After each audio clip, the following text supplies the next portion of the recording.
on Truth Social. The genocide against Christians rages on. Well, Truth Nigeria's Mike O'Day James is here with new heartbreaking details. So, Mike, what's going on in Nigeria right now? Well, like you said, Raj, first of all, thanks for having me.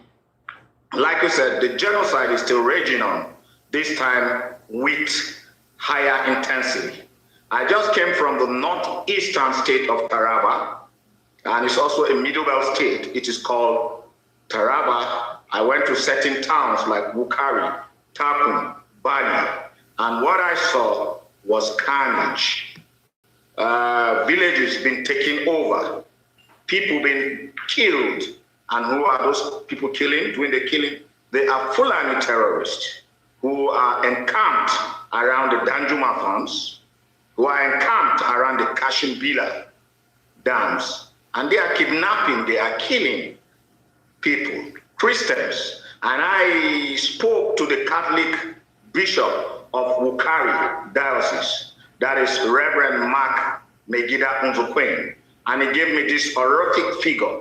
He said between 2019 to 2025, more than 230 Catholic churches have been completely erased.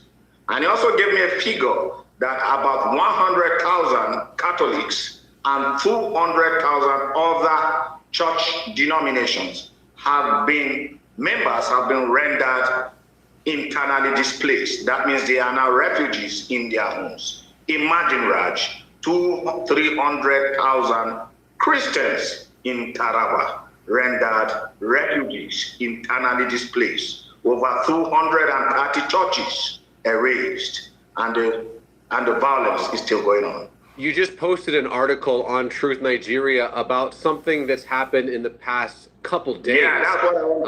About when I went to Bukari, I went to places called Chachengi and Amadu. Imagine, immediately after Trump's threat or ultimatum to Nigeria, the Fulani militants have executed or have killed more than 20 persons. Reverend Father George Bako of the Holy Family Church, Takum, told me this. Reverend Titus Shumanian of another Catholic church in Ayetua in Benue, he has been rendered, his church has been taken over completely, so he has been rendered as IDP and is living in Taraba State now. He told me that also, he just confirmed to me this morning that somebody else from his own parish has been killed. So if we are talking about 20 being killed, just this morning, one has been added. It's everyday bloodletting. The Fulanis are not letting up. They are not resting. They are just slashing. They are shooting. They are killing. And I have pictures, gory pictures, to back up these claims that these people are saying. It's not claims. These are realities. That is what is happening. You sent me some of those photos. I'm going to let my editor decide if we can show them or if we blur them out. But I've seen them. They're horrific. I have to send you these pictures because these days, the word genocide in Nigeria, because of Donald Trump's ultimatum to Nigeria, is becoming questionable. They will start asking you, are you sure he's telling the truth? But the pictures on ground, pictures don't lie. It seems like this is Benue, this is Taraba, this is Plateau State. Yeah. It seems like it's not only not calming down, but expanding. Yeah. Obviously, you have Boko Haram. It seems like almost everywhere in the Middle Belt, it seems like this genocide is continuing. So, are the Fulani just completely ignoring Trump's threat? Well, that of Taraba has been something that has been going for a very long time, since 2015, 2019. The Fulanis have been gradually capturing villages. Reverend George Dogo of the Holy Family Cathedral told me that 201 villages, which is his parish supervises, have been completely captured by the Fulanis. Reverend Clement Nkalegiatu told me the same. He said a lot of villages under his parish has been captured, and these are gradually. You know, Mr. George of Equipping the Needy will say a death by 1,000.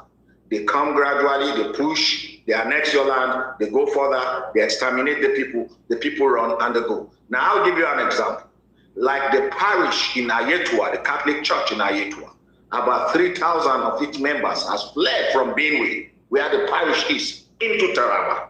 They are now refugees in Taraba, IDPs in Taraba, and the Fulani still chase them into Taraba. And Reverend Titus Shimanian just called me today and said one person from his parish has been killed. In fact, there is never a let-up with my phone. Every now and then phone call. It's either George Dogo or Reverend Pelagia or Reverend Shimanian. Now, Taraba has been an ongoing crisis that has been forgotten. People don't know. They were only concentrating on Benue, they're concentrating on Plateau, on Southern Kaduna, but Taraba, 300,000 people, IDP, 20 killed in less than, just a few days ago. Mike, you've been asking, because we've been doing these videos, unfortunately, tragically, for a while now, of just atrocity after atrocity after atrocity, and you've been calling for the president to say something, to do something. He did, but it seems like the Nigerians, the Fulanis, I should say, folks that are targeting Christians didn't heed his warning, aren't listening. Is that true? Yeah. They seems to be daring the president. And you know why? Because the Nigerian state is not taking firm action against them. Rather than the states telling Mr. President, telling Donald Trump, that's the American president, yes, we acknowledge that a crisis is going on. There are killings of Christians. There is genocide. There is genocide against the Christians, and this is what we are going to do. I expect the Nigerian president to tell Mr. Trump that, look, this genocide did not start from me. I did not originate this. And this is what I'm going to do to stop it. I need your help. But they are living in denial. So this has now, emboldened the Fulani terrorists to do what they are doing. And mind you, I'm not saying all Fulanis in Nigeria are terrorists, but we have the extremists who feel that Nigeria is their own, and they are taking lands that belong to Christians. Middle Belt land, 50 million Nigerian Christians live in the north. Within the Middle Belt region, in Taraba, in Benue, in Adamawa, the Fulanis are grabbing this land. And how are they doing it? And it's like the threat by Trump has just exacerbated the situation, because the Nigerian government is not taking action. They are living in denial. So I think Trump really needs to talk to Mr. Tinubu, that's Nigerian president, and so that the president can also put his foot down and tell his service chiefs, you need to exterminate this. Now, let me tell you the situation in Taraba, like we said. Women, I've seen thousands of women living as IDPs, children not going to school. In short, when I was going to Taraba from Benue State, the first sight I saw was a big truck carrying about 6 coffins. 6 coffins. That was the sight that greeted me in Taraba when I was crossing from Kasinala to Taraba. And then the next thing, I saw smokes billowing. And Reverend Father Titus Shimanian told me, it's a normal thing. Smoke was just, they were burning houses somewhere. And then the next thing I saw, the soldiers, well-armed soldiers, not doing anything, rather harassing the Reverend. And the Reverend has to say, look, I'm a Reverend Father, I'm going to tend to my flocks, I'm going to do this, I'm going to do that. Now, the people in Taraba are always complaining that the army is not doing anything to stop the Fulanis from attacking them. This has all the Reverend Fathers that I've spoken to, all the clergymen that I've spoken to, said the military is not doing enough, or they just simply refuse to do anything to stop the Fulanis. I have videos. If I was sitting down, you see people carrying loads on their head, running here. I have a whole lot of, I just got tired. I left there just a few days ago, and it's still continuing. Mind you, I will have to tell you also that equipping the persecuted, owned by George, when I send this kind of videos I sent to you, he said, okay, Mike, do an on-spot assessment and tell me, what do these people need? And I asked the reverends, and they said, well, they need food. I asked the people, and they need food. And so he said, okay, can you get them rice or anything? I said, yeah. So we bought them 20 bags of rice in one parish, then went to another parish, we bought 5 bags of rice, bought them, and then said, said, all right, they need money for Medicare. Then he said, well, Mike, equipping the persecuted will also send money. So he sent send some amount of money, and then for Medicare for those IDPs. That is what equipping the persecuted did within the weeks. I'm going to show you the pictures too. But the situation in Taraba is very dire. These people are some of these IDPs I'm talking about. They are sleeping in classrooms with sometimes no windows, no ceiling. And so thank God it's not the rainy season. If not, they would have been sleeping in the rain. But then this is a Harmattan period. It's going to be very cold. So I told Mr. George that these people will be needing blankets. They'll be needing other things. Taraba is in southern Taraba, particularly Wukari and Takum are in distress. The Fulanis have encapsulated that place.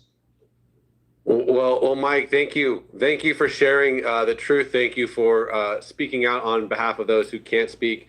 The interviews, the videos that we do with you are invaluable to hopefully make international change. But as for now, Mike, God bless you, and thanks again, my brother. Please, I wish to thank you, Raj Nair, for standing by us. I wish to thank the American President, Donald Trump, and I'm still calling on Donald Trump, please do something. And again, you may wish to go to www.equippingthepersecuted.org, or you check out Mr. George Saul, and then maybe you can talk to him to see how it goes. Of course, you know our address too, Truth Nigeria. You can visit it for more information. Thank you, and God bless you, Mr. Raj.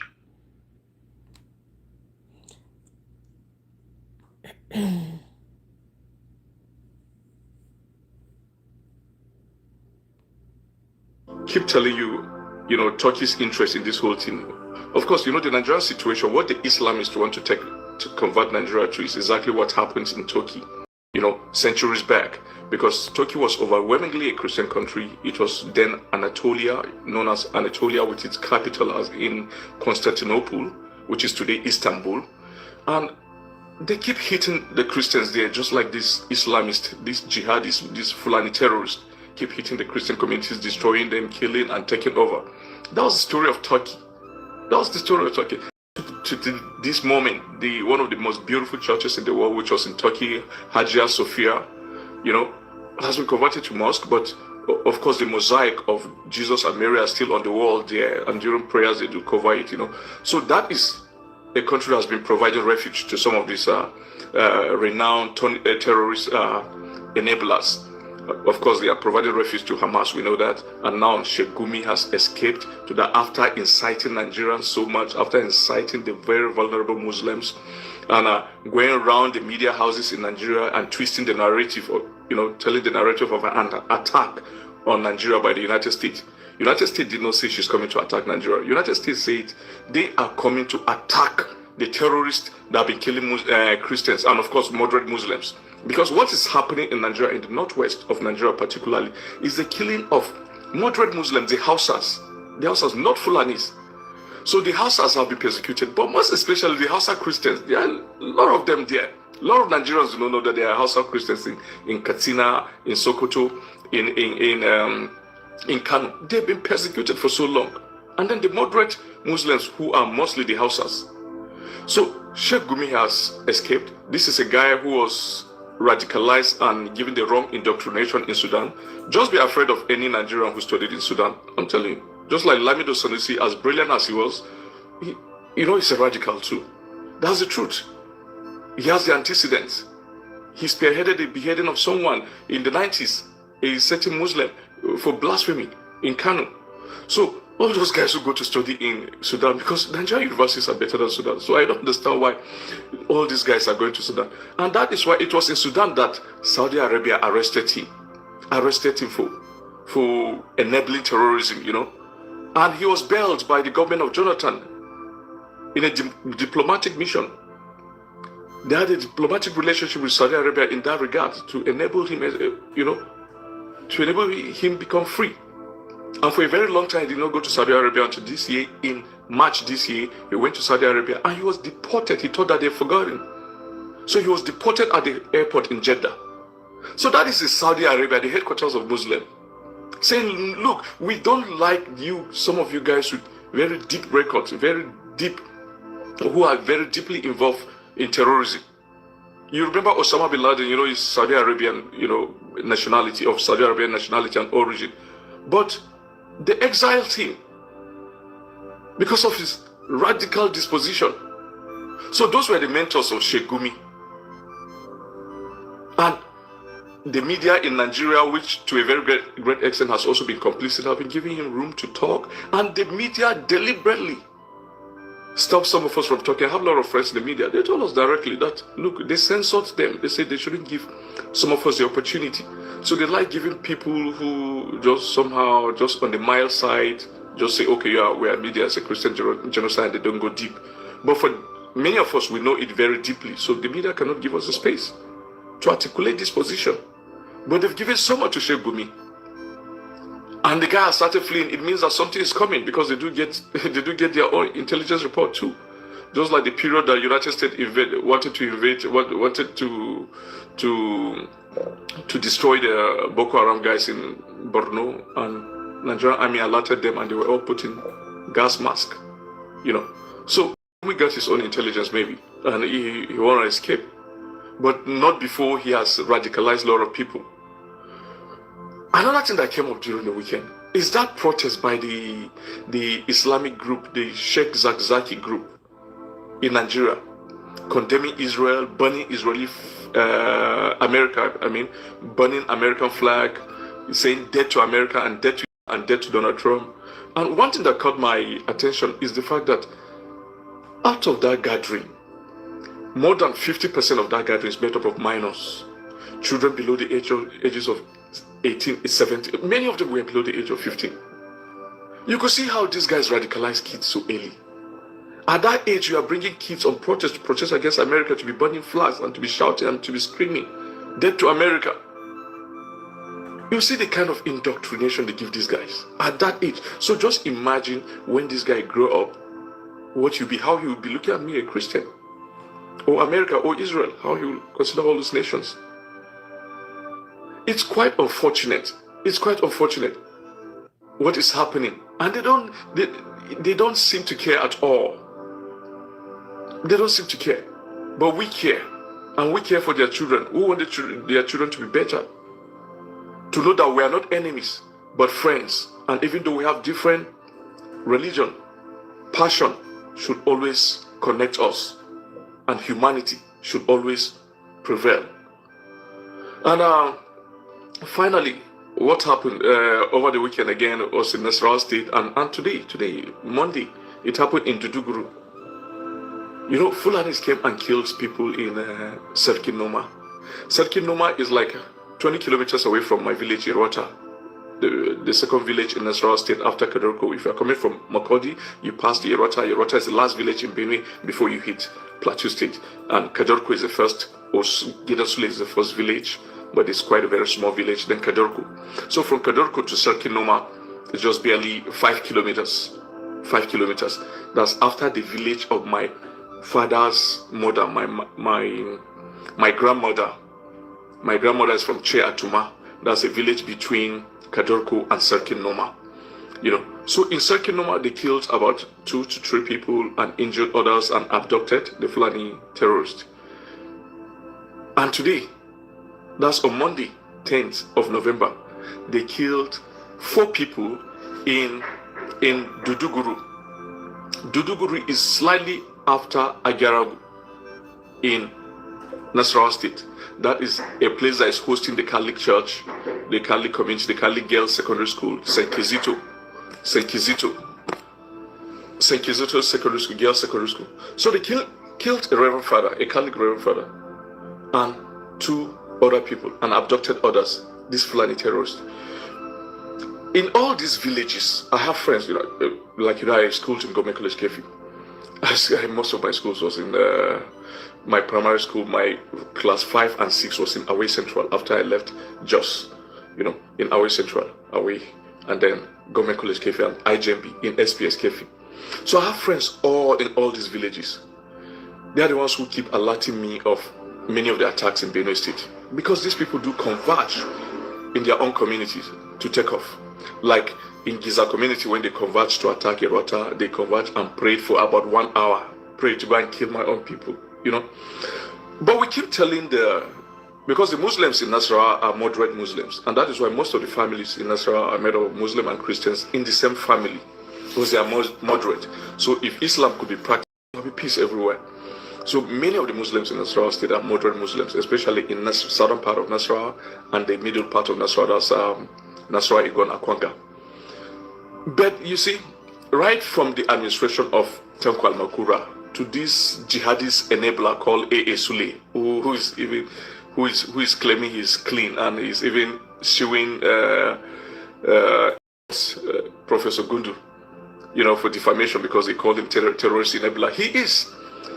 Right from their administration, they gave a lot of these lands to Fulanis, the terrorists, with the support of the locals, because the locals I don't know from where it started, started hating Tiv people, indigenous Tiv people. A lot of the Tiv people were there before them. But so they preferred the Fulani. They thought that they are fighting, they made Tiv to become like the Jews, fighting the Tiv people. And so they hosted the Fulanis in their community. The Fulanis have started going against them now. So that is exactly the story that is happening in Nasarawa State. From Agaragu to Akaleku to Duduguru to Akanga to Kadorko to Giza to Kiana. Many of these communities have been ravaged in recent times by the Fulani terrorists. Now, they did not learn their lessons from the Hausa communities who hosted Odman Danfodio. And he got to the Hausas were practicing Islam before Danfodio. But Danfodio brought a violent form of Islam. And he ravaged the whole of Hausa land. And then his ally, Alimi, went to Ilori as a visitor to Afonja, the Yoruba Afonja, the rulers of Ilori, the owners of Ilori, the Yorubas. They hosted this guy in good faith, the Alimi. When he settled a bit, he went around to bring his Fulani guys who took over this, set up a jihad in Ilori, took over Ilori, and today the emirate of Ilori belongs to the Fulani. Meanwhile, it's a Yoruba town. So that is exactly what happened in Turkey.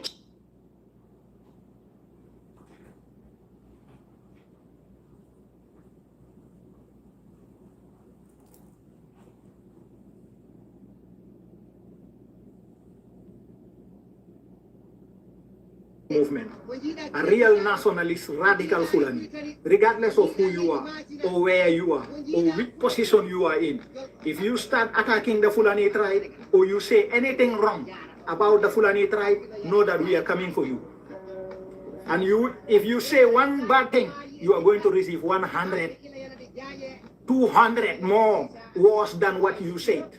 If you say anything bad about our ethnic group, know that we are coming for you. Put that in your mind. The radical movement will come to you. Yeah, we are coming. The past is past, but right now, there is not a single human being on the face of the planet that will insult the Fulani. We, the Fulani children, the Fulani young youth, sit down and watch. Enough is enough. We are tired of your bullshit. We are tired of this fucking bullshit. You understand? We are tired of the bullshit. You say Fulani won, know that we are coming for you. The radical movement will come for you. Remember that. All the time, put it in your mind. The radical Fulani are coming for you.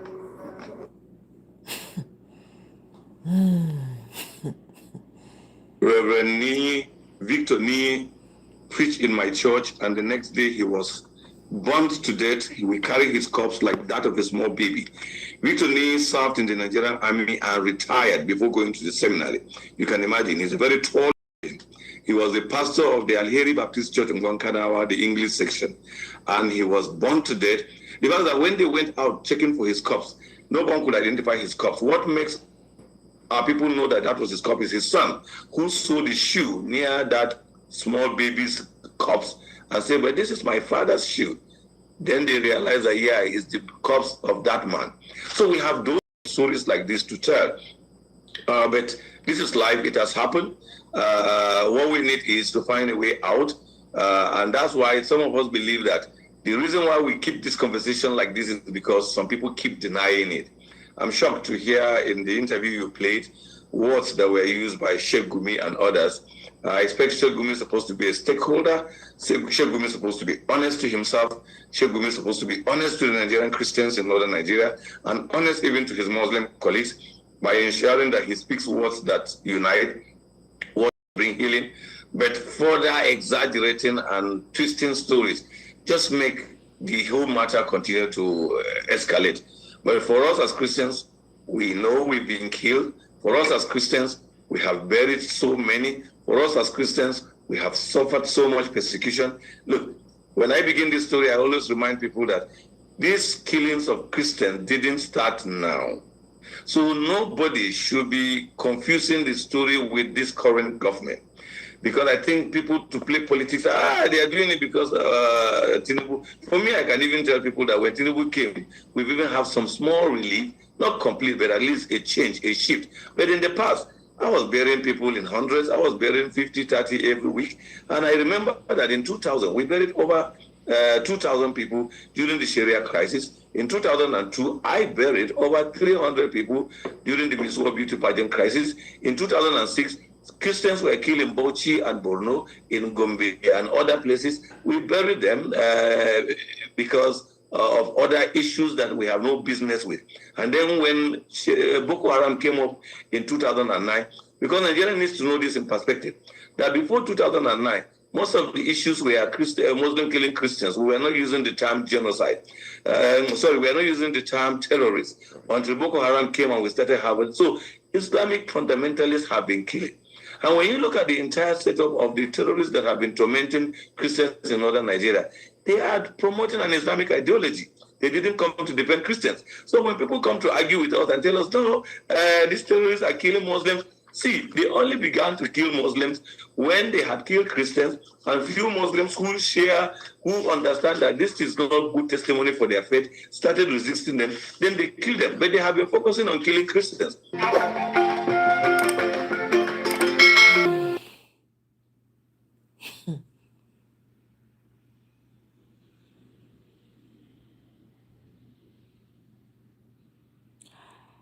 So, fresh attacks in Taraba State, 20 people were killed, okay, with specific details of lack of government response to warnings and Fulani jihadist intent. I don't know if you guys are aware, Sheikh Gumi has fled to Turkey, and from Turkey, he's stating that the corpses that are being buried, the coffins are empty, that Christians should prove. Oh my God. I don't even know. This is Sheikh Gumi right here in the middle, sitting down. Hey.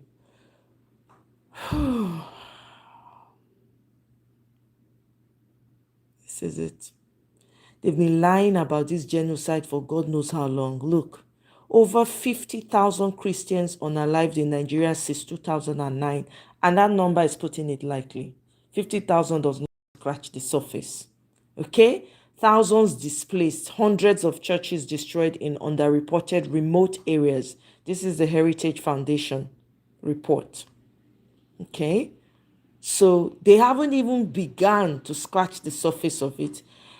These people are busy gaslighting and lying in your faces, Nigerians. I don't know what it's going to require. I think that everybody ought to make this their business. If you're a Nigerian, I don't care wherever you are in the world, you need to make, and anyone who cares about what's going on in Nigeria, we need to raise our voices higher. Look at this. Yesterday night, bandits returned to Sado community in Morai Ward, Talata, Mafara local government area of Zamfara state. They injured one person and abducted several others during the attack. This is the second time bandit groups attack the community in less than 10 days. It's very worrisome how bandits continue their relentless attacks in several communities of the Northwest. It seems like they've even increased the attacks. I don't know if you guys are aware that some communities, I think it's Taraba or somewhere else, they pay up to 20 million, if not more, just to farm. In the supposed sovereign country that the APC government is shouting about. You have foreigners taxing your people just to go farm. And then Donald Trump makes a tweet and everybody wants to turn it, twist it and say, oh, no, he's coming to invade Nigeria. Is it not better for him to invade Nigeria? Is it now life when they live for Nigeria right now? Now this matter now we dey on and we will continue to talk am. Meanwhile, Sheikh Gumi had filed a lawsuit against this man, Malcolm, the lawyer. Okay? And Malcolm, he put with regards to Sheikh Gumi's comment that the coffins are empty and all of that. So Omerobo responded to him. This lawyer responded to him. Okay? Listen to this. Al-Qiyamah. Àwọn ẹrú wọn máa wá bẹ díjọ́ gbẹ̀ndà Al-Qiyamah. Lónìí a lè má rí. Ṣùgbọ́n ntí máa mú kẹ́rù ọbẹ̀ ní jihad ogun. Olúwa ní yā ayyuhalladhīna āmanū. Welcome, Tracy. How now? تنجيكم من عذاب أليم. تؤمنون بالله ورسوله وتجاهدون في سبيل الله بأموالكم وأنفسكم ذلكم خير لكم إن كنتم تعلمون. Olúwa ní ẹ jẹ́ kí n tọ́ka sí òwò kan fún yín káràkátà eléyìí tí ó mú yín là nínú ìyà ẹlẹ́tẹ̀ ẹlẹ́rò.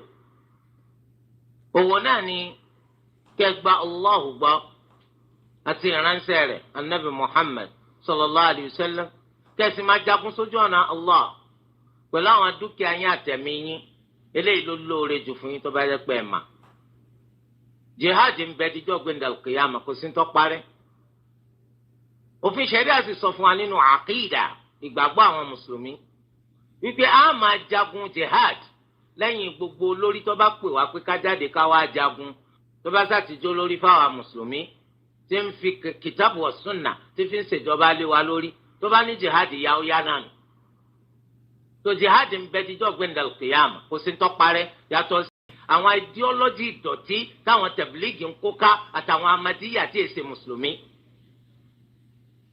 Àwọn ideology yẹn àtọ̀dọ̀ England ni wọ́n ti gbà á nítorí pé ńgbà tí England táwọn lọ gba India àwọn mùsùlùmí tó wà ń bẹ táwọn láyà púpọ̀ ogun yìí pọ̀ ẹ̀mí tó ṣòfò pọ̀ wọ́n jẹ́ káwọn England orí wọn kó ní rọrùn. tó ẹ sì mà nínú nǹkan tá a mà nínú ètò ilé ayé pé àwọn òyìnbó yẹn gan nínú àwọn tó lété jù ní England wà. wọ́n wá rò yí pé ọmọ náà làárán sí náà wọ́n wá lu àwọn kan nínú àwọn mùsùlùmí láti máa lọ́gun pé kò sí jihad mà. nǹkan tó kàn ṣẹ́kù ni pé ká máa fẹnu ṣe jihad. àmọ́ jihad à ń fi ẹ̀mí ṣe tó lè múni lẹ́mìí lọ wọ́n ní kò sí má. báwo lẹ ṣe lè pantolúwa ní bẹ̀rẹ̀ ẹ̀ tó bẹ́ẹ̀ ẹ̀ tó bẹ́ẹ̀ ẹ wá dúró àyà tó wà nínú Al-Qur'an ó lé lọ́gbọ̀n tó ló wá fi ń sọ̀rọ̀ jihad. kí ló wá parẹ́ kò sí ń tó parẹ́. irú ń tó mú àṣẹ wá iná ní pàǹkan rẹ̀. Al-Qur'ani má ṣe wá sunna má ṣe wá Al-Qur'ani ó sọ pé kò sí má sunna ó sọ pé kò sí má ìwọ kan ní kọ̀rọ̀ kan tẹ kóra yín jọ lórí òdo àti nítorí pé ẹ fẹ́ ṣiṣẹ́ sin àwọn ọ̀gá yín tó fẹ́ fún yín lówó iṣẹ́ ẹ wá sọ pé kò sí jihad má kí ni ò sí má. orí bẹ́ẹ̀ náà làwọn wá ń rìn káyé orí bẹ́ẹ̀ wọ́n máa tìlú kan bọ́ọ̀lù kan wọ́n á gbé báàgì ẹ̀yìn bí àwọn ogun lè ń dé. so lábẹ́ òfin ṣẹ̀ríà jihad ń bẹ díjọ́ gbẹ̀ndà al-qiyamah. torí òfin ṣẹ̀ríà tún sọ fún wa ó lò ó jagun rí kẹ́lẹ́ máa bó ṣe léwu tó ó jagun rí láti jọ wọn ti bí ọ ó kópa nù jihad rí jihad ò sì wá títí tó fi kú àmọ́ ọ̀bẹ mi rẹ sọ́rí pé ya Rabbi tí jihad bá lọ wá tó bá mi láyé máa kópa ń bẹ̀ wàá kúkú sójú ọ̀nà jahiliya. ó léwu agbára ọmọ kí alhamdulillah láyé tiwa kò kúkú sí jihad kan adúpẹ́ ká máa jẹun ká máa mú mi rárá ó ṣe jihad ó àmọ́ bẹ́ẹ̀ mi rẹ sọ pé àìbá àmọ́ tó bá lọ wá nígbà tí mo wà láyé máa kópa ń bẹ̀. eléyìí ni ó jẹ́ kó bá Allah ní rọrùn pé lóòótọ́ kò wá láyé rẹ̀ àmọ́ lẹ́mìí pé tó bá wá ọba kópa ń bẹ̀. tẹ́lẹ̀ ìbáyé wa jihadi òní ó jẹ́ ká máwọn èèyàn kan lẹ́rúgun. tí jihadi bá ti wá wà tí wọ́n máwọn èèyàn kan lẹ́rúgun irú àwọn èèyàn bẹ́ẹ̀ àwọn náà wà lọ́rọ̀ ta bá báyìí. èyí tí bá ń bẹ lákàtà rẹ nínú wa báwo ló ṣe máa bá sọ̀rọ̀ èyí tó bá wà lọ́wọ́ rẹ nínú wa báwo ni ó ṣe máa pè wọ́n náà báwo ni ó ṣe máa pè ọ́ àwọn ẹrú. Basically, long and short of what this man is saying is that there's jihad in the Quran, right? He says we're trying to prevent this for the future. So he's telling them exactly what it is in the Quran. So the person who posted the video said, we're trying to prevent this for the future generation in Yoruba land. Islam is a religion that takes over your land and establishes Arab culture and Sharia law to unalive your children. What happened in Hausa town today? Because that's what happened. They unalive people in Hausa town today. Look at it. The Christian Association of Nigeria, right, in the 19 northern states has confirmed. I mean, they didn't just confirm. This has been happening. Everybody can see that it's been happening. Now, I don't know when Piers Morgan is going to drop his uncensored interview with the foreign minister, or whatever his name. Not a foreign minister. Be which minister this man be? Honorable Yusuf Maitama. What minister is he? Anyway, he went on uncensored with Piers Morgan.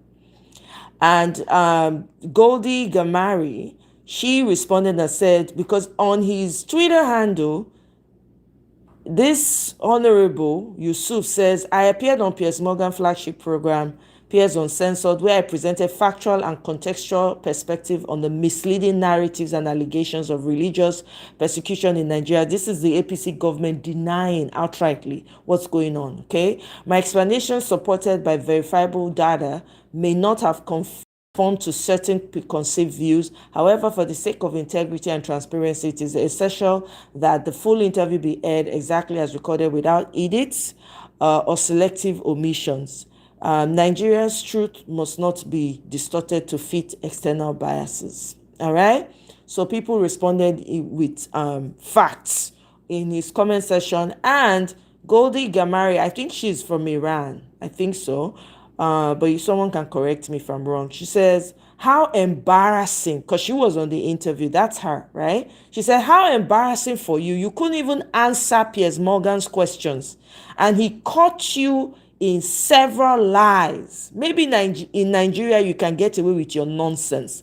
But this doesn't work in international media. You are a liar and a genocide denier. Okay? This is what was said to your minister, a whole minister of your country. This is what was said. Okay? Anyway, let's go back. This are the most important videos that I want to see.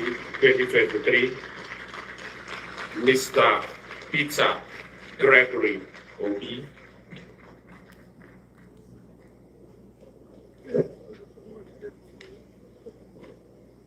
Thank you, sir. The president of this noble association, all the notable people that are gathered here, our own general, let me start on all due and existing protocols. Let me most sincerely thank the president and all of you for the opportunity of being here, being invited to extend my goodwill message.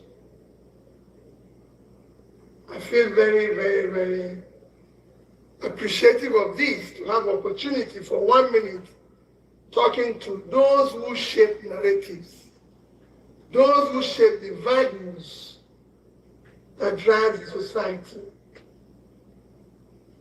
All of us know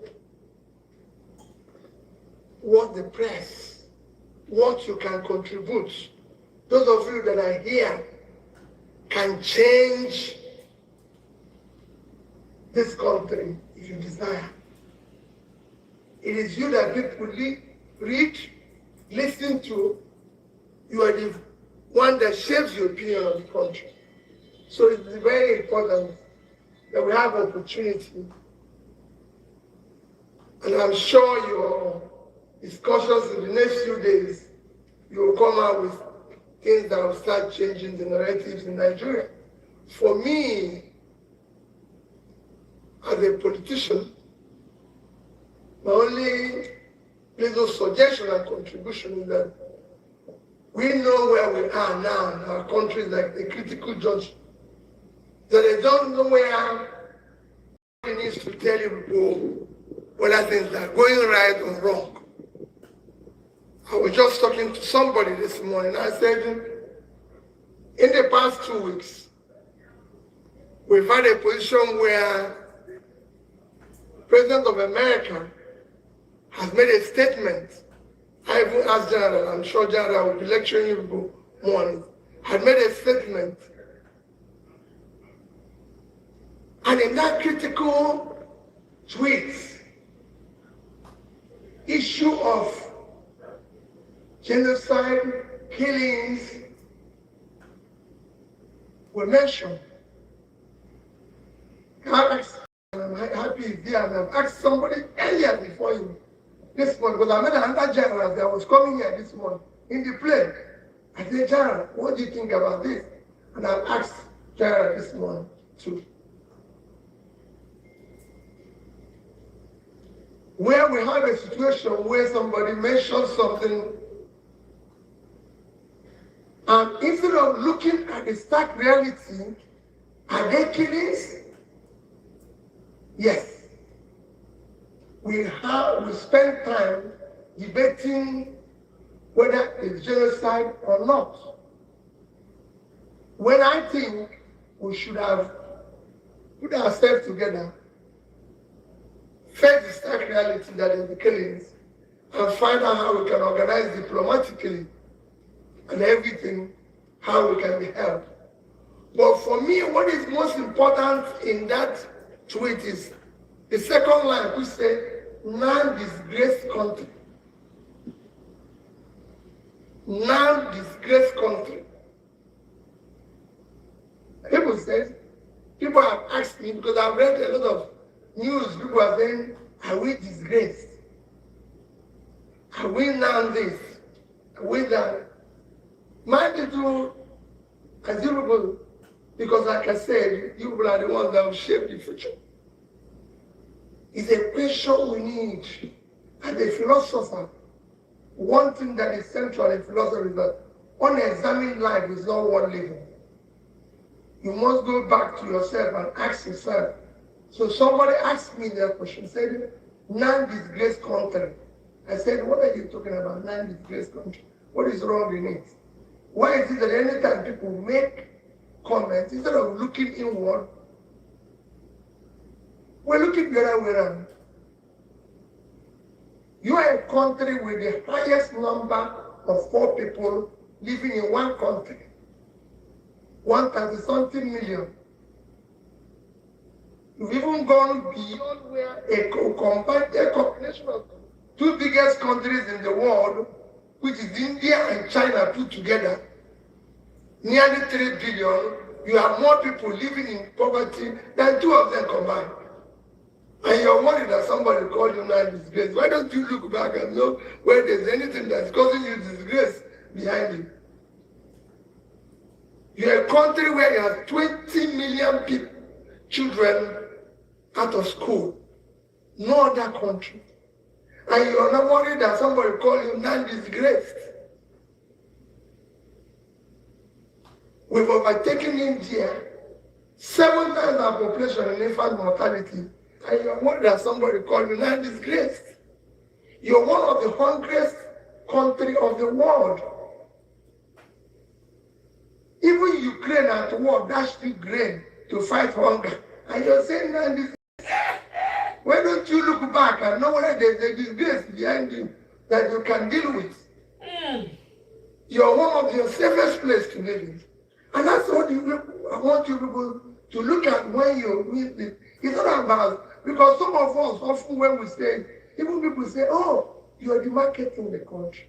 It is not demarketing, to tell the truth.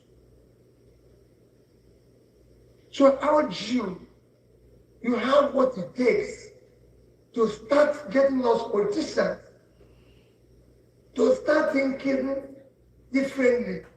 It's not as if we don't take steps that are not good. Yeah, there might be steps we're taking that are good. Nobody says everything is bad. For example, we remove subsidy. That is a good decision. We've unified the currency. That's a good decision. But for God's sake, you cannot do this too, because you see World Bank now and say Nigeria took this decision. But why is that this good decision not working for us? Because you cannot tell people to fast when you're 50. You need to deal with the excessive rascality of expenditure before your monetary policies can work. You need to deal with corruption. You need to deal with the issue of the cost of running government. I was telling somebody this morning, I said, listen, because whenever I go, people ask questions, I said, listen, we've just had a new mayor of New York. I said, the young man is on age, level of 36, 40. I said, Google his net worth. Is worth about $200,000. He's running a city with a budget of about 115 billion, 3 times Nigerian budget. Yet, if they see that young man with 2 vehicles on the road, I can assure you, he will not be mayor the next day. 2 vehicles, he said 3, 2, he just said, I'm mayor of New York, I cannot move around like this. I said, that is the problem. We have a California that is the 6th biggest country in the world, with almost a 5 trillion economy. They don't have a lodge in Washington. If the governor tries to put the words, it will be dismantled. So these are things we need to start looking where we have a teaching hospital. There's so many things. It's goodwill that I'm supposed to be telling you, but I need to also bring things you need to think about and everything. For me, I want you to do to President, go to your national hospital. You can't stay there. The stench there will not allow you to stay there. It's your #1 hospital in the world. The budget of that place is about 10% of the budget of National Assembly Clinic. It's your #1 hospital. If you look at the 2024 budget, the National Assembly Clinic had about 15 billion. Your 6 biggest teaching hospitals, Ibadan, University of Ibadan, Soka, University of Lagos, University of Maiduguri, Ilorin and Jos put together is not up to that amount. They are capital. That is what we need to start thinking. So when they say land is grace, you look back and see whether there is grace. And only you can do that. No other person can do it. We're building 4 biggest bus stations in the 4th geopolitical zone for 142 billion, where you don't have a primary health care in all those regions. That is 60% is unfunctional. Mothers can go to hospital and give birth and be alive. And we're building bus stations. Which bus? Is it work of government to build bus stations? So we can go on and on, but my dear people, I wish you people well in your discussion. But please, know that we have a country. We need to deal with this country. We need to ask a question like a remove subsidy. Where is the savings of the subsidy? Where are the gains of it? Where is it impacting? Despite the fact that we remove subsidy, we borrowed more money. And all this borrowing, like I asked a few days ago, and they said I'm not advising the young ones very well. Go and check the Euro bonds we're issuing now. They are 1948, 1949, 1951, 1952. I'm definitely sure people like me will not be there. It's our children that will pay it. And so what are we investing that they will use to pay it when it matures? Nothing. Because we are eating that money. This is time for everybody to help. Finally, please, we are in democratic dispensation.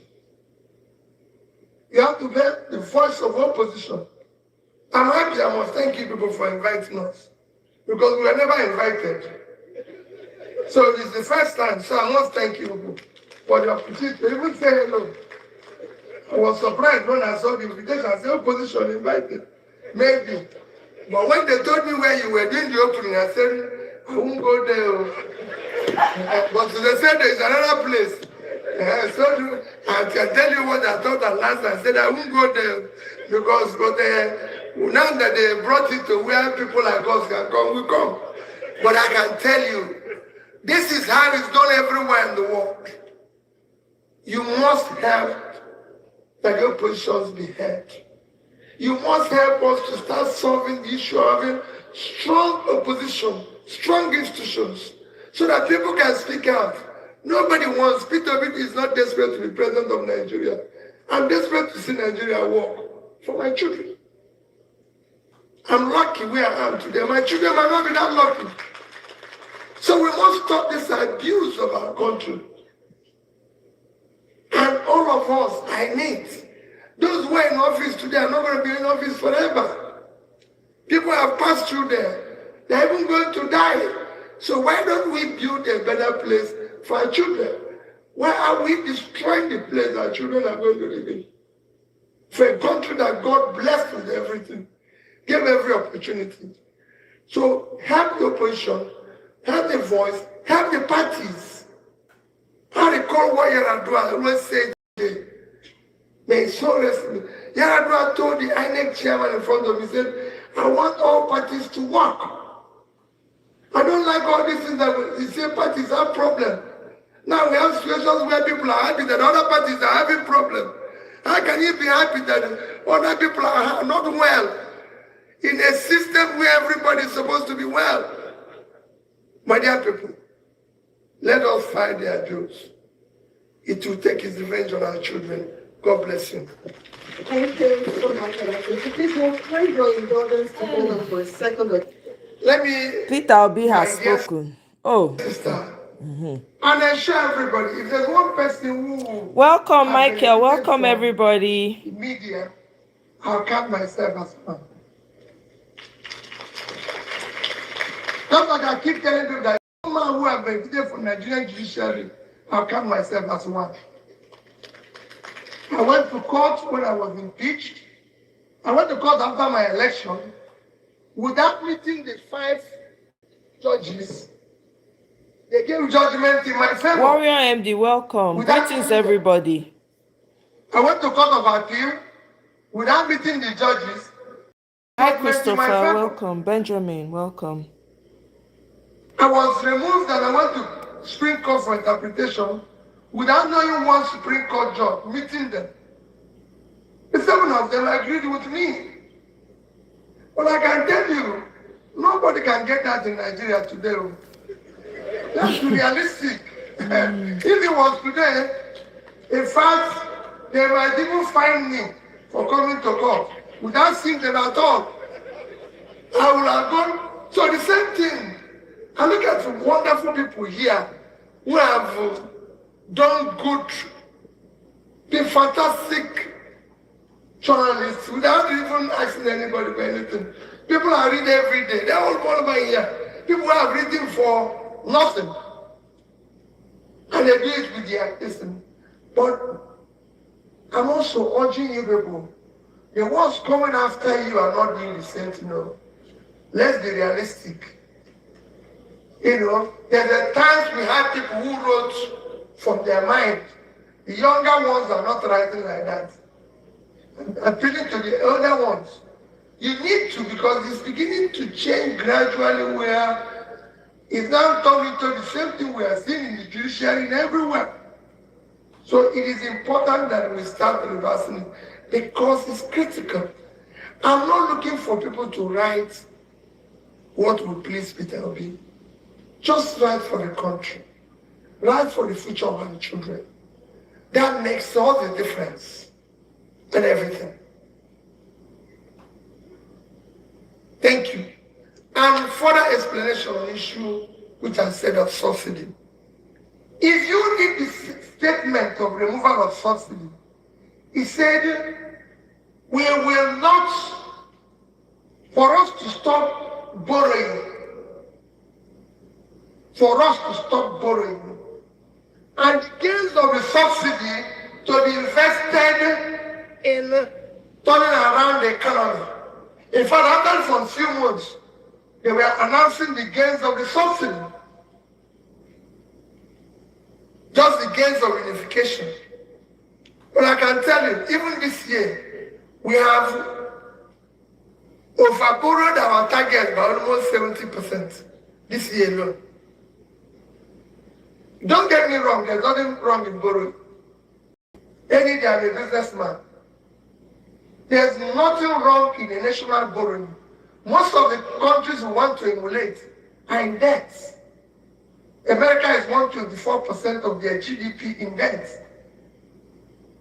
China is almost about 80% now.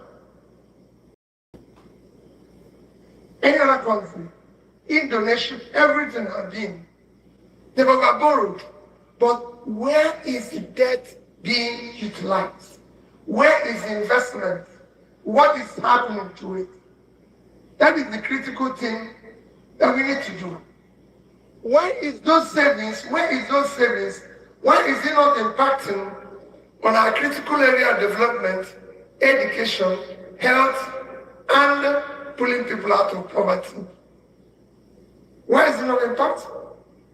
Because those savings and those borrowing are mismanaged. If they are managed properly, you will see a difference. This is a country people used to come, medical tourism to Ibadan. Nobody comes here. I just gave you an example of a clinic, of a hospital that we can attend to here in Abuja. And I can go on and tell you other things that are not just working. So we have saved money, we've borrowed money. What are we doing? I go to schools, and every day, I was in school in Ibadan yesterday, and you see the same thing. I give you an example now. WAEC has just announced that you can now only do WAEC exam through using laptop. Hey, which secondary school have laptop here? Which secondary school? One is that the number of people in our secondary school is too low. Okay, let's move on. We gotta focus because he spoke about the genocide. That's why I brought it. So let me switch windows for a second.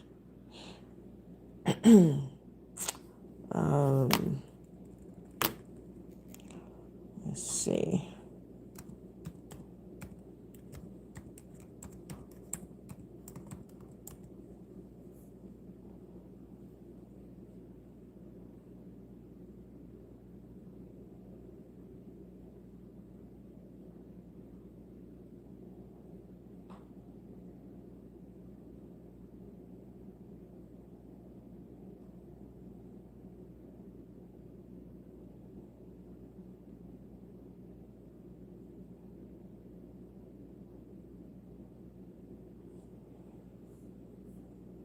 Last year, you know. Hold on one second.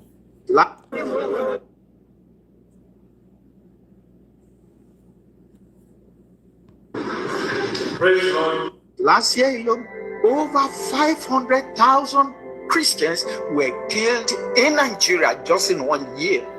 And nobody's protesting. Christians are being killed daily because the Islamic militants don't want Christians to exist in the north of Nigeria. Welcome to the Father Leo Show, where I'm dishing out faith, culture, and commentary. In this episode, we're going to discuss a genocide against Christians, particularly in Africa. And we hear nothing about it in mainstream media just because there has been another type of rhetoric that's gone out saying that there's a genocide in Gaza against the Palestinian people. And while all war is terrible, at least there was attention drawn to it. In the case of Christians being killed silently, no voice given to them whatsoever, we've got to ask why. So we're going to jump right into it and even hopefully provide some context as to what we as Christians can do who are so far away. And because we're not hearing about it in the news, we've got to do something. So before we jump into it, however, please make sure you like, subscribe, share, and comment. Your engagement is the only way that we can overcome the algorithms that are truly suppressing our outreach on this show.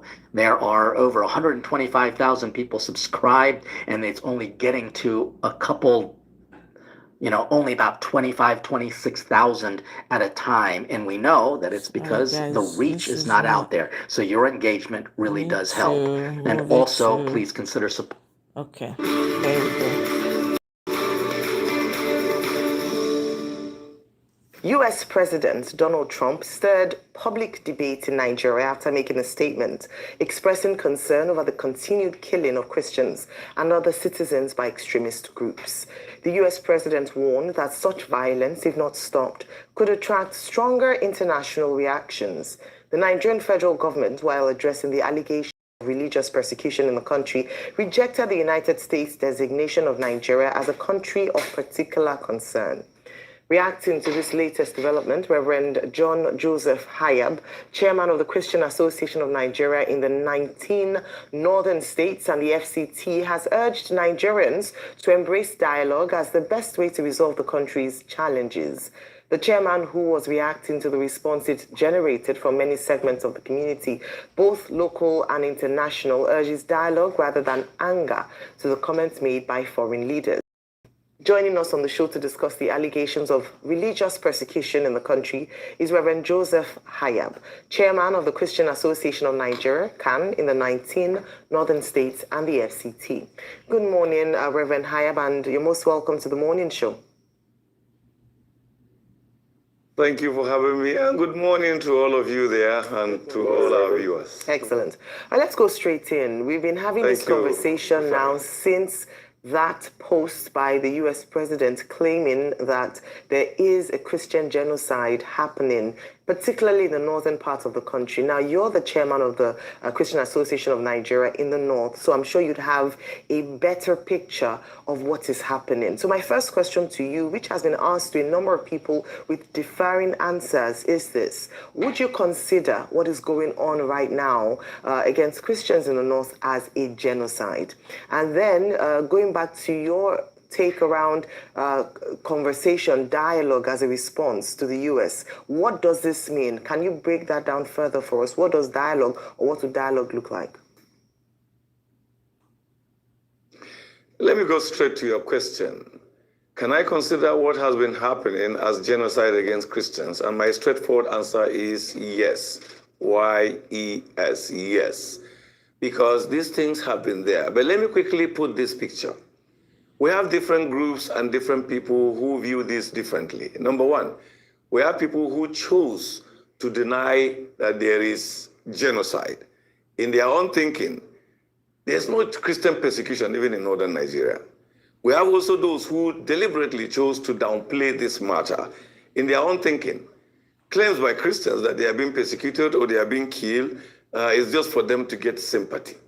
We also have this group who deliberately also chose to misrepresent. Their own is to keep misrepresenting the entire conversation, framing it as it is just only farmers-herders conflict. Well, we know as victims that it is not. And then we have the last group those who probably are sympathizers of the perpetrators or sympathizers of victims. So anytime you listen to this conversation, you have this thing going.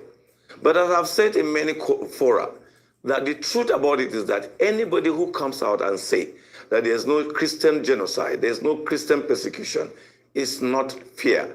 It's not fair to the Christians of Northern Nigeria, neither is it fair to the victims and their families. Because some of us who are talking today, we've been around and we have buried many in numbers. We can give those numbers and those incidences with dates. Long even before Boko Haram came up. So the killings have always been there. To just fast track it, you begin with issue of Sharia crisis in 2000. Over 2,000 people died, and we know what really happened. We buried them. In just 2 years after, the Miss World Beauty Pageant crisis came up, over 300 people were killed. We know what happened. We know the people we buried. I used to say this not for any reason, so that you don't think I'm telling you stories I read from books. I was part of the burial. I actually did the burial. So it's not a story. We knew what happened in 2006 about the Danish cartoon crisis. And then Boko Haram came up and further make it big. Kill our pastors, burnt our churches. The fact is that, like this church that I belong, many of our churches have to shut down completely in Maiduguri and in most of the part of the Northeast due to Boko Haram. Boko Haram were not just targeting people, they were targeting Christians. They publicly came, and thank God, ISWAP and other terrorist organizations have said it publicly that, look, they will not stop tormenting or they will not stop persecuting Christians. But when you ask me as a Christian, is it just about killings? It goes beyond that. There are so many things we have faced. We face a situation where our children cannot be admitted in certain universities that are public universities, and their crime is not because they are not qualified, they are Christians. We face a situation that even if they go to that school, you will have mosques and places of worship for other religions, but they don't have a place to worship. So every Sunday, they will be changing classroom for them. You're not going to worship here today. You're not going to worship here next week. So they don't have a permanent place to worship. And we ask ourselves, where? I, Reverend Hayab, have fought even in public media that there should be no federal institution in Nigeria where a citizen of Nigeria, a son of a Nigeria, will not be allowed to exercise his right. But our children suffers that. Look, I'll give you an example. There is a resource center by the Catholic in Kaduna, near the Lugatho roundabout. In 2000, there were many priests. I remember one of the priests I will always remember was Professor Peter Bona. He is a professor, a Reverend Father, a professor. They chased them out of that place, burnt all those centers. So Christians have suffered so many things that we don't just keep repeating it. Okay. And that's why we say, first, acknowledge that something went wrong. But let's look, how do we correct what went wrong? But when you say that there was nothing wrong, then we are not going to correct it. We'll keep pretending and keep lying to ourselves. If we want to correct it, first we acknowledge that something went wrong, Christians have been killed, and truly we've buried many. Reverend, thank you so much for that insight. And, it's always very valuable to have somebody who has first-hand experience and a first-hand account of some of the things that transpired. What I found to be very profound in what you said is that you also documented what preceded Boko Haram. Now, we frame this conversation through the lens of terrorism, and we know Boko Haram to sort of be the launch pad of terrorist insurgency in this part of the world. I'd love for you to break down what you attribute the ideology or the group motivation to have been prior to Boko Haram, because that is a designated terrorist organization. So which group or which ideology was pushing this prior to the emergence of Boko Haram and other groups that have come up since then? Well, if you quickly also I can take you back to late 1970s when the Matatsine happened. The only challenge is that at the time of Matatsine, there was no use of the term terrorism. But what Matatsine did was exactly terrorism. When Riyad Bonke came to Kano and to just launch his crusade, fundamentalists came out and killed people in hundreds. It was also terrorism. But probably because at that time, there was no term, the use of term terrorism. You will agree with me that terrorism became common after 9/11. So But there has been killings. There has been a lot of evil going on in our soil in the name of religion.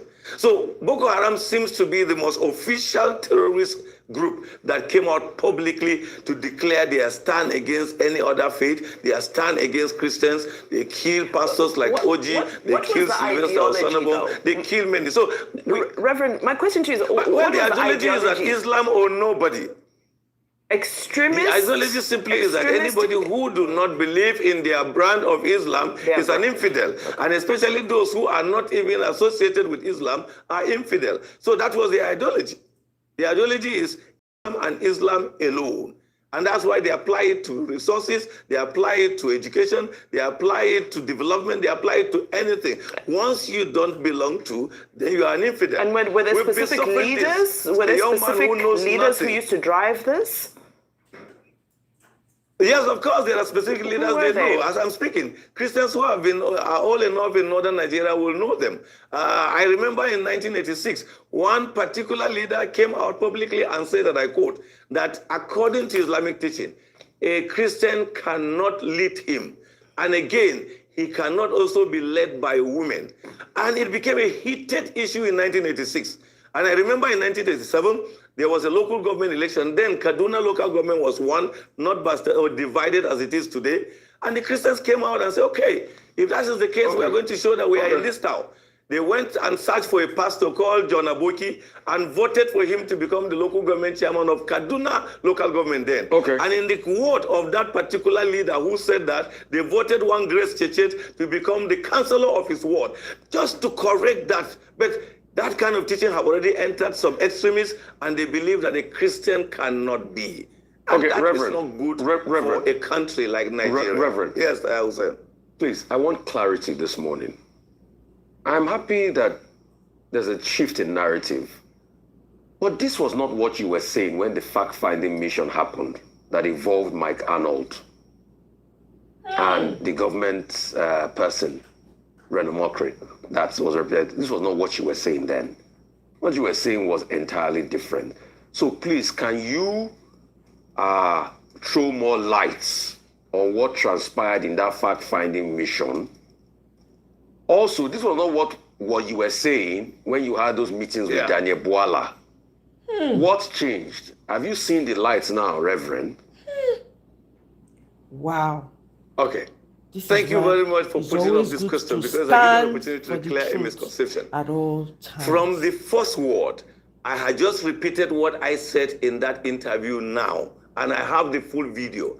Whoever did one small video to blackmail me then did not know that I had the full video. From the first word, I simply said, I am Reverend Joseph John Hayab, the chairman of CAN in the 19 Northern State and FCT. And anybody who said that there is no killing is a liar. I can share that video with you, Rufai, so that you will know that something went out behind the scene. But when I finished explaining that, I said the only thing that as Christians we will not support is for someone, because there was a comment around that time of a comedian that said the total number of killing was 100,000. And then another said, no, it's not 100,000, it's 500,000. And I clarified that there's no one that have killed 100,000 as at that time, or 500,000. And so I think either Mike Arnold or someone played a script and just went by the side. When you look at that video, you will see I was being picked by the side, and it did not take me what I said from minute 1 to the second minute and just take some seconds in between the third minute and now put it as if I said something. Fortunately for me, a young man was there standing and he videoed everything I said from first word to the last word. So when you watch it, then you will know the drama surrounding Nigeria. So I don't think there's any problem. Because the visit of Bwala to the National CAN, thank God that the National CAN came out immediately and also refuted. You can see the misinformation, the twisting. I've talked about misrepresentation. The Bwala team came to see our national leaders. Instead of discussing honestly, they just wanted to catch them on camera with group photographs. And they came out and said that our national president said the so-called, and our national president never said so. Even the first report that came out to misrepresent Khan, one of our directors was quoted to have said that. And we sat him down. And he told our national leaders that he never said that. He was said out of context. I think one of the most dramatic aspects of this conversation is what we are seeing. Did you observe the video? The video is showing that I was in a meeting with Islamic leaders. Can someone tell me whether I've ever been in such a meeting? I have been part of some controversy. So are you saying the way people want to catch me, and are they you don't saying know that I? No, Reverend sir, because Reverend, you know why I was shocked when I saw you on that fact-finding mission? Because I know you since the days of El Rufai and how you came here and you stood tall and you spoke against El Rufai. So when I saw you in that fact-finding mission, I was surprised. So are you saying that those that organized the fact-finding mission came to manipulate the system? And why were you part of it in the first place? When they organized that manipulation, why did you even go across? I don't want to conclude. If their intention was to manipulate, their intention was to get facts. And what was the fact? I gave them raw, and I have all that interview on tape. Not anything on tape. The fact is that the day I had a conversation with Mike Arnold, first, he was using the first 1 minute manipulative video, but when I sent to him the full video, he now said, yes, I admit that you did say this, you did say this. I don't know what happened because the video also tells me something. That when Mark Arnold was seated by my side and we started the interview, he then moved towards my left or right. What was he? Then probably either him or his colleague were the one. They asked me to even wait and have a meeting with the Muslim. I said, no, I'm not here to debate. I'll put my facts across that Christians are being killed, and anybody who said that contrary is lying. The fact is that the last part of the video, Reverend, let's even repeated that the reason why we are where we are is because of denial. Admit it and let's get here. Reverend, let's talk solution, but you have to send the original video to be able to clear yourself so that the people can see it. Yeah, I will. Let's talk solutions. Solutions to this matter. I'll start to wrap up. Solutions to this matter, Reverend. Yeah, the solution is simple. See, you can't tell someone who is a victim, who is in pains, that his cry about his pains is not true. Once we stop doing that, then we will find solution. Let's admit that, yes, people came and killed Christians, and they came in the name of religion. And which religion? They came as Islamic fundamentalists. No Christian is saying that Muslims had a meeting and asked some people to go and kill them. But Christians are saying that fundamentalists, terrorists, came in the name of Islam and killed Christians. When we acknowledge that fact, then we've started a journey of healing. Number two, as a nation, when we begin to talk honestly to one another and understand the feelings, the cry, the pains that people are going through, then people will trust any conversation we bring on the table. But when we see people in pains and we don't bother, like someone telling me that Trump is coming with an American agenda, first I ask you this question. If Trump had an agenda, is having an agenda, what about your own agenda that have been killed and you didn't care? Before you tell me about Trump agenda, have you shown concern when I was killed? Have you shown concern when I was burying people in large number? Did you show concern when I was grieving? You even mocked at us. You even laughed at us. So if you want to bring Trump agenda, you've not started the conversation. Think of me as a Nigerian. Think of me as a fellow neighbor. Think of me as a citizen, and treat me with that respect. Give me the respect I deserve. I don't need to wait for Trump for that. But if you fail to do it and Trump say he's going to come, let him come. At least he will make you know that you are not the only one who is watching.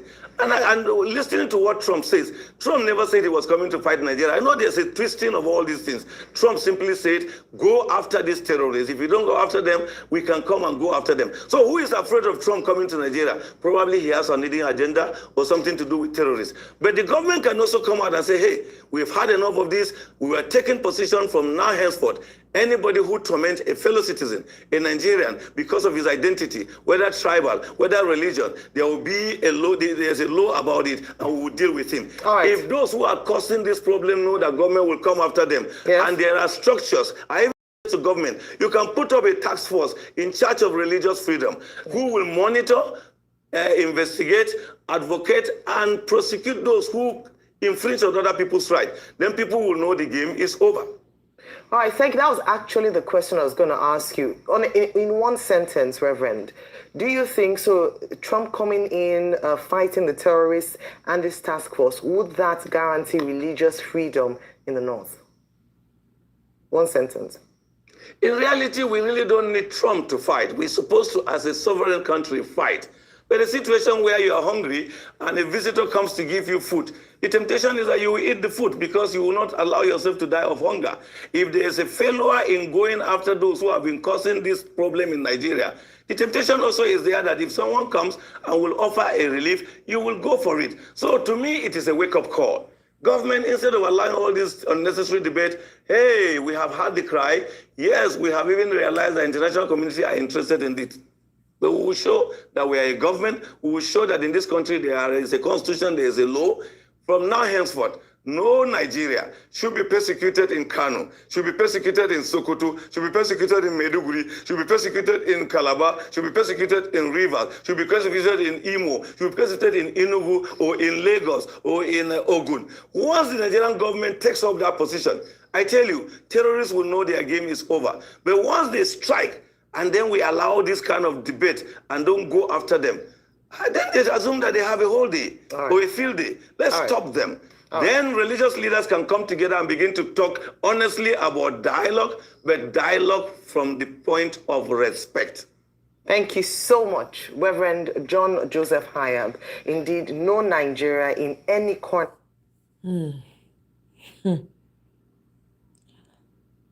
Before I got him there, it's always good to hold people accountable. That much I can say. As the representative of CAN, I'm going to put the same question to you as well, although we're fast running out of time because this first segment, we have to give a good 10 minutes, 7 to 10 minutes for Q&A from our listeners. When you hear the term or the allegation of Christian genocide from the United States, President Trump, Ted Cruz, etc., what were your thoughts? And indeed, do you agree with them?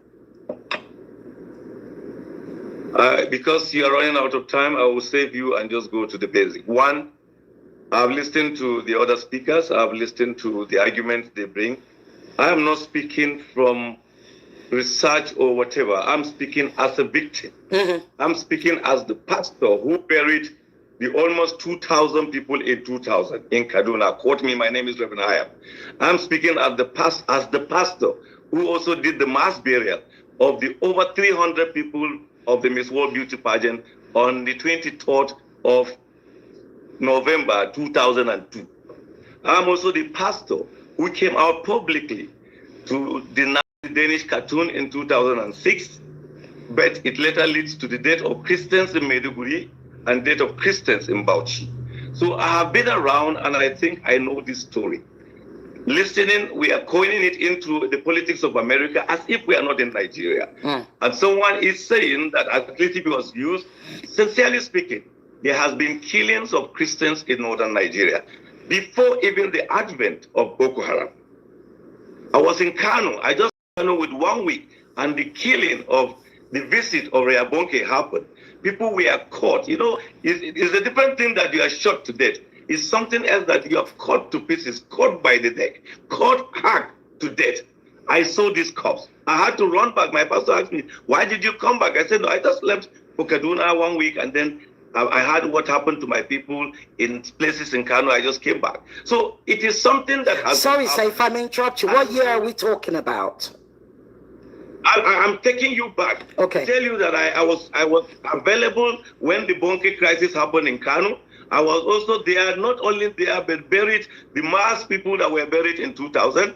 I also buried the mass people that were buried in 2002. Then fast forward to 2006, I said I was the pastor who first came out to condemn the Danish cartoon because I knew what was going to follow. But despite that effort, Christians were killed in Maiduguri, Christians were killed in Bauchi for an offense they had no problem about. They knew nothing about. If I just move backward, what happened in 2002, many Christians in northern Nigeria, including Kaduna, don't even know the lady who wrote the article. But they ended up having their churches burned. They ended up having their pastors killed. They ended up having, precisely the Sunday before that violence, I had a guest preacher in my church, Reverend Nee preached in my church at Rahama English Baptist Church. You can Google it. I remember when you can Google that. And just a day after that, that man was burnt. His corpse was like that of a small baby. So when you put together all this, okay, in Tracy. 2009, What when time Boko is Haram it now? started, they were never attacking Muslims. Is it they in the next actually went for 40 the church minutes? because they felt, they said, we Let are me know when it starts. one among the Hey, pastors that G. was killed Simon, was long Pastor time. Oji. Welcome. Pastor Oji was killed. When he saw he was going to die, he simply said, go and tell my brothers I die well. Pastor Osanibon was also Sylvester Osanibon, because I traveled with the corps to Ekot Ipene, and then Pastor Yakubu Bitrus, whose brother was then the medical director of the General Hospital in Maiduguri. So I got involved in these things more than the hair story. The Christian North have suffered killing. The Christian North have suffered so much in this thing that today culminates into genocide, as it has been called. So for anybody to say it does not exist and is bringing story of Boko Haram or recent happenings of bandits may not understand, because I've followed the conversation. Nobody is saying that the Christian North was just killed in 2002 or they were just killed in 2019. There has been a history. There has been certain pattern. There has been certain development. But let me come back to the last 6 years. I am this same pastor who came out severally on this medium and other medium to cry when I was bearing 30, 20, 40, and many other numbers. And why were those people killed? The story they always want to tell us that no, it is a farmer's herders. I'm above 56. I know the difference between a farmer's and herders conflict. And I know the difference between someone coming to exterminate or eliminate a certain group of people. Because farmers, as we knew, simply had little misunderstanding with herders, and the herders will come either to the police station or to the traditional ruler or community leader, and such issue will be discussed, and they will now ask for reconciliation and possibly ask for little payment of damages. But we have a situation where innocent women are sleeping in their sleep with their children, with their husband, and people will come to their community, chant religious slogans, say their houses are blessed, shoot them and cut off their necks, and do not stop there, also burn their religious places. And you still want me to say, no, it's just a communal clash, because that's the kind of farmers had that clashes. And that's why today we are hiding under those things to argue about that. I looked at the issue of statistics and I just wonder, if you sit there, just Google, you will see in the Wikipedia, the number of churches that document is giving you that the churches in Nigeria are just 16,000 something. And you and I know that is not true. I am a pastor of the Baptist Church. The Nigerian Baptist Convention, just Nigerian Baptist Convention, we have over 11,200 registered churches. We never bring Redeem into it. You never bring Anglican into it. No Catholic into it. No Methodist into it. No Living Faith into it. So some documents and figures that we have been seeing are quite interesting, but just tell us that there is even to us a conspiracy of silence or a conspiracy of twisting a situation. I see what is happening and as an opportunity for us to stop the killing of our fellow citizens just because of their identity. You just talk about killing. My daughter got a score of 268 hijab. She was not given admission in ABU. I had to go fight.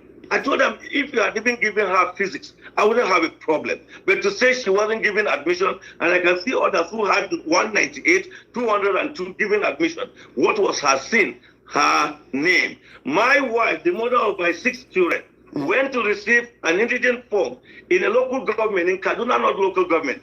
The lady who was in charge of that document is from Borno, but she sits in Kaduna to superintend. She gave her a stateless certificate. What has happened to Reverend Ayub's? Can we get him back, please, tech team? We seem to have lost Reverend Ayub. I'm going to open up the lines now for, I think we can do 7 minutes. So please make it short, make it sharp, make it succinct. Not a review, just ask your question. It's live already. Okay. After this video, we'll switch. The question of. So we have because I know they're going to talk about that. Lost, but they're going to get him back. We have Dr. Kabiru Adamu, we have David Udoyin, and we have Professor Sarah L. Tantawi. The telephone number is 0201 277 0993, or the female line is 0201-465-7190. Hopefully you've been... Yes, of course, of course. No, thank you. I think the question about calling other people RNA is one of those errors, and it's what we've been carrying, one of the cross we've been carrying for a very long time. That's why sometimes when we listen to some of this conversation, we wonder. The pains we go through from words, from action, from attitude are far, far, far more painful than even the number of deaths. And the last caller actually asked a very key question. What constitutes genocide? And when you look at the definition of genocide, there is nothing in the definition of genocide that has not happened to the Christian North. Are you talking about taking our children?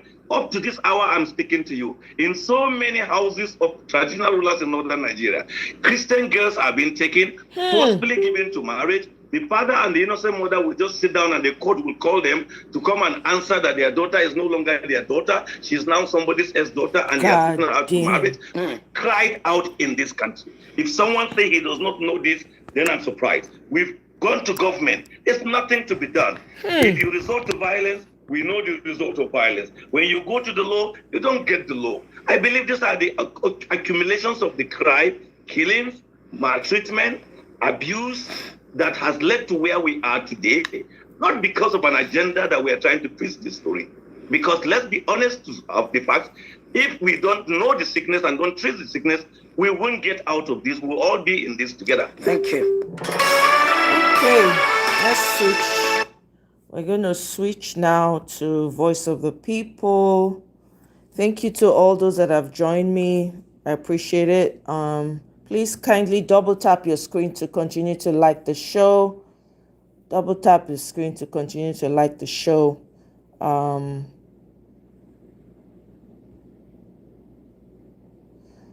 Share if you haven't shared already. Let's see.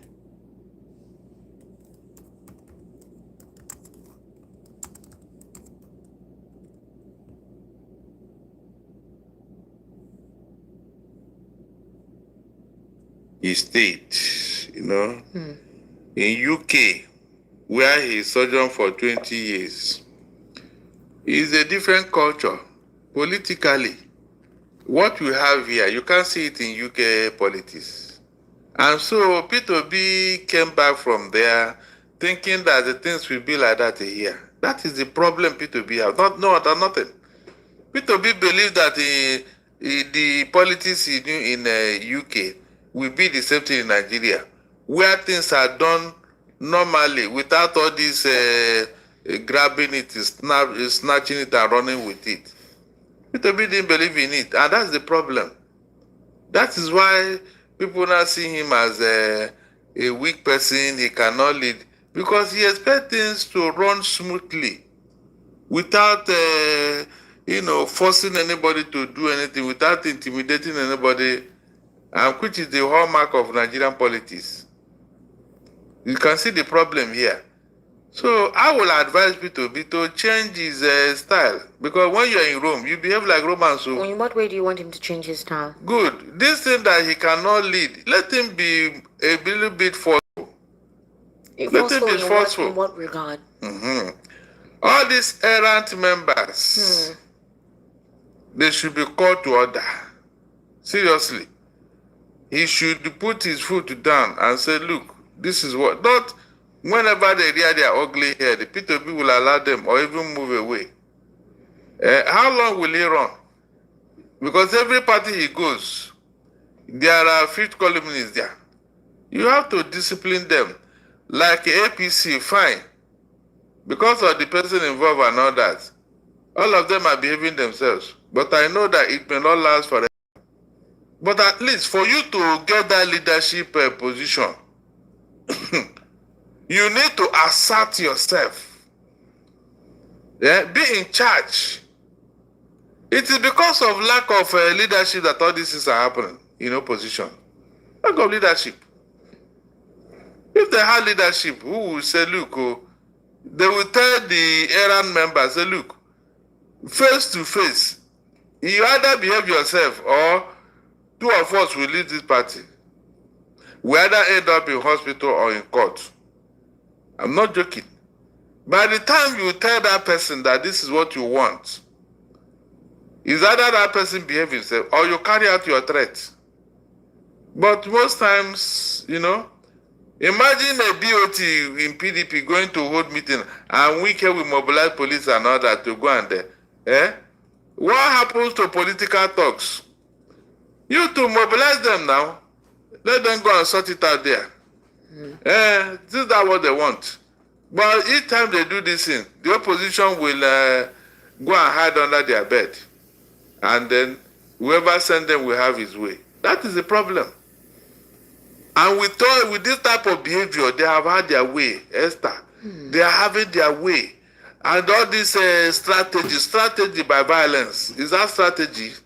Pastor Darlington, in the midst of all of this, Nigeria has scored 3 now and leading Gabon 3-1. So, they don't very be that though. But that's a good thing. Let's hope that they sustain the momentum. That's good. All right. So, Pastor, you were saying something. Yes. So if P2B want to make an inroad in Nigerian politics, he has to change his style.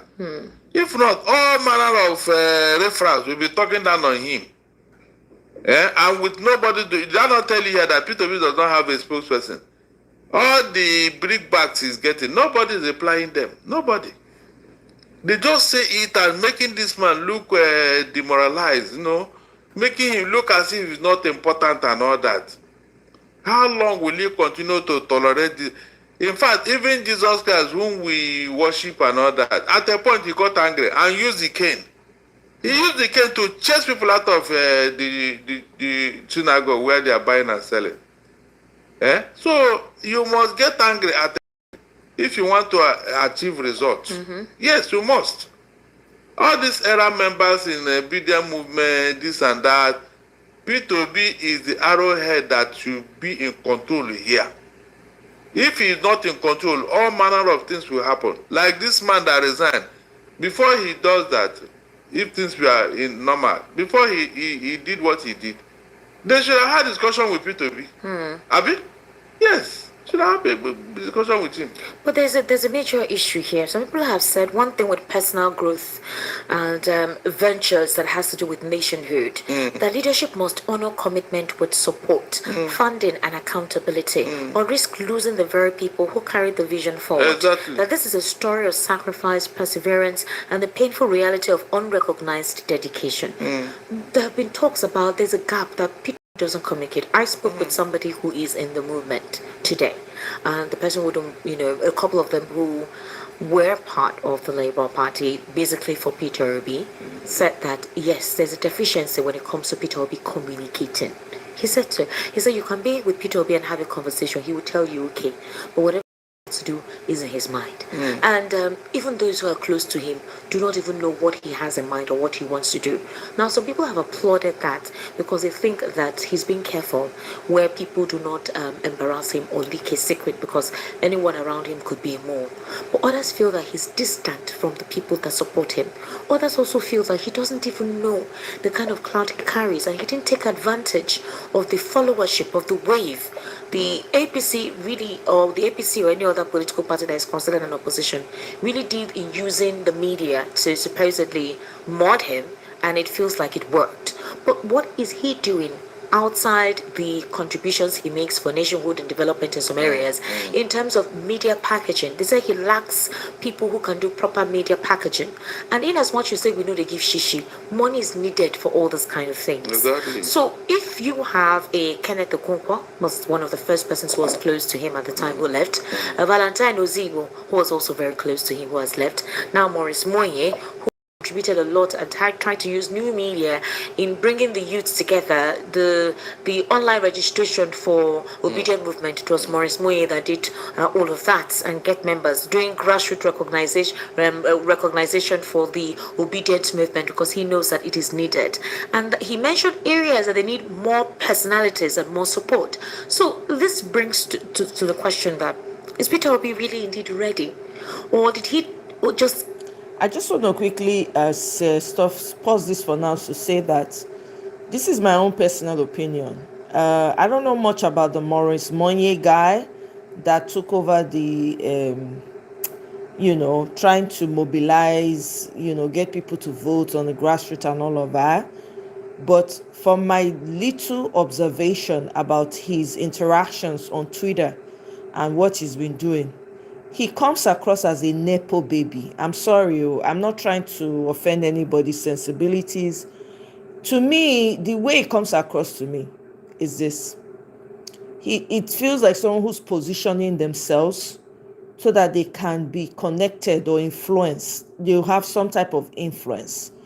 He seems like someone who's trying to build a resume so that when it's needed, he can use it to get into government. I could be wrong. I could be wrong. And if I'm wrong, I'm asking for forgiveness ahead of saying this, but this is my observation about it. It reminds me of like what Wike is doing with his children, right? And Maurice Moye, as I kind of observe, looks like he comes from a well-to-do family. Okay, so like Nepo baby kind of moves, now the guy they make. Not really because because people have complained greatly about, they've complained about him. They've complained, there's been accusations of him maybe, not doing as they expect him or whatever. Somebody faulted the movement for even making him one of the people, one of the leaders that will take control of that aspect of things, because they said he doesn't really have it, that they just chose somebody randomly without talking to everybody. This is the consequence of that. So he strikes me as like wicked, they carrying children, they work hard, typical Naija way of all these fake elites, they do things. Carrying children go Italy, go different, so that they go see am, they go know am, just like what Tinubu is doing with Sheyi Tinubu. I'm sorry, this is my thought, this is my observation. I've been observing. I don't know the guy again so well, never met him, but from my observation, this is what has come across. So I'm just going to say, I have never been in support of Obedient being a movement, because Obedient attracts people from different political, non-political. Everybody just wants the country to work.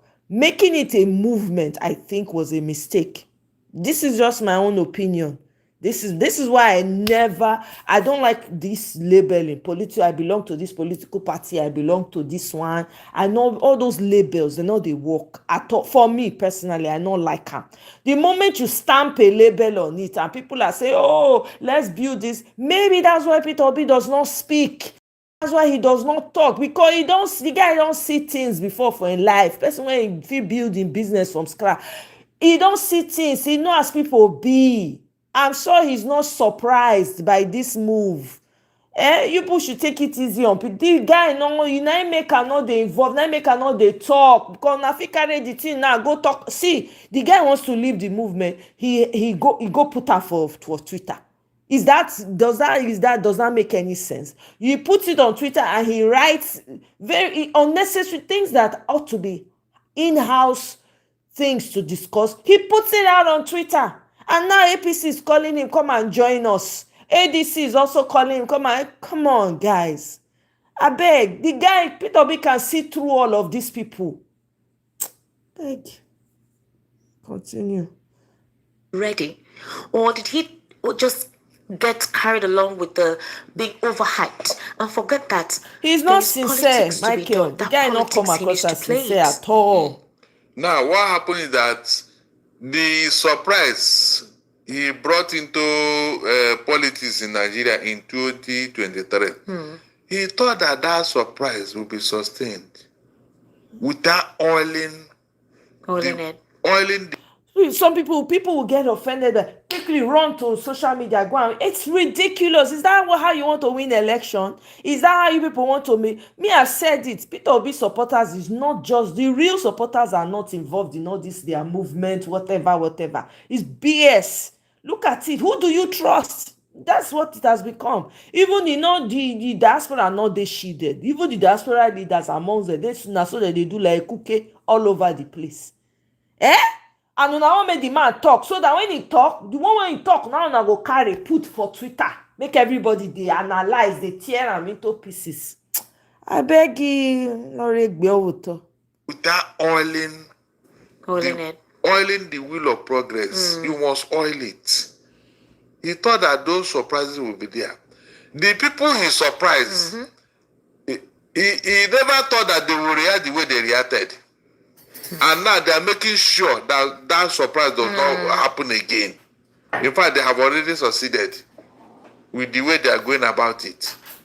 Esther, you were here when I was telling P2B, work with Atiku, consolidate your position. They said, why should I say so? I should leave him. I even advised him, go and work with your brother, Soludo. They said, no, Soludo, that he should not do that. And I was telling you that I don't think that the people giving this advice are really obedient members. They may be APC sponsored data boys. Nobody paid attention. Esther, right now, where is P2B? Esther, right now, those people that are talking, where is P2B in the equation? Even if he comes out today to announce anything. In fact, the parties are crowded already. The opposition party, they are crowded. The Labour Party, I mean, is almost a no-go area because of the leadership also there, which he has not resolved. PDP, you can see what is going on there. ADC, Atiku is already there, and he said it's not going anywhere. You can see now. So if he announces his presence in any party, and these obedient members are leaving, if you go to a smaller party that have no name and all that, can he be able to build that party, knowing fully well that the paradigm have shifted? It is now heavily monetized in Nigeria, heavily monetized. Okay, but Barrister, for example, there are other talks about incompetence about some of the persons who lead the movement or considered leaders in the movement. Incompetence stemming from the fact that after the 2023 election, there have been 3 all-cycle gubernatorial elections: Edo, Imo, and Anambra State. And the total votes recorded by Labour Party in these 3 southern states amounts to less than 70,000 out of nearly over 1 million valid votes cast. So, obviously, in these 3 elections, the Labour Party lost. Heavily. It's understandable that because of the situation in the Labour Party, the obedient movement have kind of distanced themselves from the party. It's possible. But what about because of a Peter Obi? For example, at least in the gubernatorial elections of Anambra State, Peter Obi recognized the person. So what happened? That's a question they were asking. Also, is it possible that the leaders in the movement, some of them may not really understand how this works? And maybe just because Peter Obi has left them to do their thing, so it doesn't seem as if he's impeding. Remember, he doesn't believe in Godfatherism, where before anything is done, you need to seek his consent before you move. He believes that if you're in a democratic society and you have the capacity to be in charge of something, you should know what to do. Leadership is your ability to lead without being told to lead. But there's a factor of coordination, and a Nigerian factor as well in politics. Now, you can't tell if some persons driving the obedient movement are opposition members who could be causing some of these things in the guise of working for him. And now he really supposedly doesn't have a connection with the group, direct connection with the group. He may not ascertain who is who. Now, there are talks that certain individuals may decide to hijack that movement for anybody's purpose, since he's not directly in charge of the movement. Yeah, you can see it because the all-cycle election that the Labour Party lost, it doesn't tell good of the obedient movement. Because I remember when this argument was hot, they say, the whole Nigeria is behind P2P. The whole Nigeria is behind P2P. Any party he goes to. But the off-cycle election, why didn't the same Nigerian vote for him now? At least with his name in that party. That will tell you that these things, I see some sabotage going on here. Unfortunately, P2B does not even know that sabotage is on. Are you sure he doesn't know? He don't think he knows. If not, he would have reacted in a similar manner. How can you lose, in all the off-cycle election, and you don't bother yourself? There are talks that his votes are not transferable. There are some persons who use his name to win elections. The House of Rep members who used his wave to win elections. And now, almost all of them are in the APC. So right now, they're no longer looking at anybody using Peter Obi to win votes. This time around, it is just Peter Obi himself. But there are fears that there is a problem. If Peter Obi is not able to, after the 2023 elections, if his name is not able to resonate to give somebody a win, so when he's out of the picture in politics, then what happens? That's what I've been telling you, that look, Peter Obi had to change his style of politics. Things have changed, and you need to change with the times, and for positive reasons. You can see change in a positive way without even being violent or something. You can be fair and firm in decision making, in coordination. But right now, it doesn't. There should be layers of followership. Those that even Jesus Christ did it, yes, sir. He had the 3 inner caucus member that he goes about with. He had the 70 and all that. So you as a leader, you should know those who are die in the wood follower. You cannot continue to think that everybody is Satan. Let me ask you a question. Is it possible that there is something for him to learn from the APC? From the way they politically do their own thing. Yes. Whether anybody wants to like them or not. Is that something they have that is quite admirable? As a very huge party that by this time they haven't collapsed completely like you have other opposition parties. No, the only thing that is sustaining APC is the federal might and the federal money. Okay. Nothing else. APC is not democratic on its own. Because the only APC you and I know today is Tinubu. He decides what happened. They don't have any second voice. And because of this largesse he's doling out, people are now flogging into APC. Anybody that is feeling somehow, they will settle him. Make sure that things are okay. You understand? So, this I can't use them as a yardstick. Because APC is not a really democratic party. They are not. Even they know. A party without a BOT, the highest advisory body, is that a party? They don't have a BOT up to today. Because in some of the things Maurice Moye reeled out, he said the obedient local government offices are meant to have been established in every state. Because during the 2023 elections, these were part of the complaints. They were recognized in some states. They didn't have party agents, and the idea was to work on that. Satanko had disclosed that was what they were all mobilizing and doing. But Maurice Moye revealed that their local government offices, some Southwest Nigeria and Delta State, they already have this, but that the next director is to ensure every other state has this. So since 2023, what has been going on? Post-election, that all the states don't have obedient offices, if not for Labour Party, that you only have it in some few areas. So like I said, I spoke with someone today, and the question I asked is, what are you guys doing for 2027? He said that he doesn't know, that he's just watching. That means, Esther, this thing you're saying now, it involves money, and there's no money. Pure ED. There's no money. Do you think the reason why money hasn't come out is because he hasn't declared what party he wants to run? You have to build. Before you can enter into a house, maybe you will build the house. You want to be comfortable, you build the house, your taste, before you can now move in and then sleep there. If you don't build a house, which house are you going to sleep inside? You need to prepare this party for what is going on ahead, what is coming ahead, sorry. You need to. If you don't build a Labour Party, then on what platform are you boasting? Because Buddha movement is not a political party. It's not. It's just a body of people who believe in you and all that. But they are losing interest like every other woman venture. Every other woman, if the leadership is not strong enough to control the people, they will look elsewhere. They will fizzle out. That's the truth. It's not always money, but a strong leadership. You don't need the money for that one. A strong leadership. Even with the little you have, you behave as if you have all the money. But with a strong leadership, you can achieve something far, far better.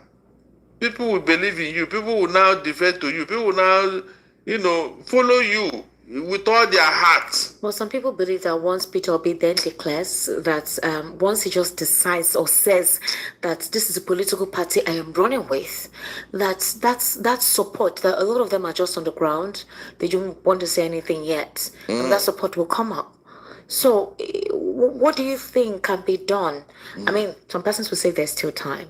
What do you think can be done between now and 2027 for them? Look, Peter Obi said he will declare his platform after Anambra election. Yes, after this month. This is November. Good. How many days now since after the election?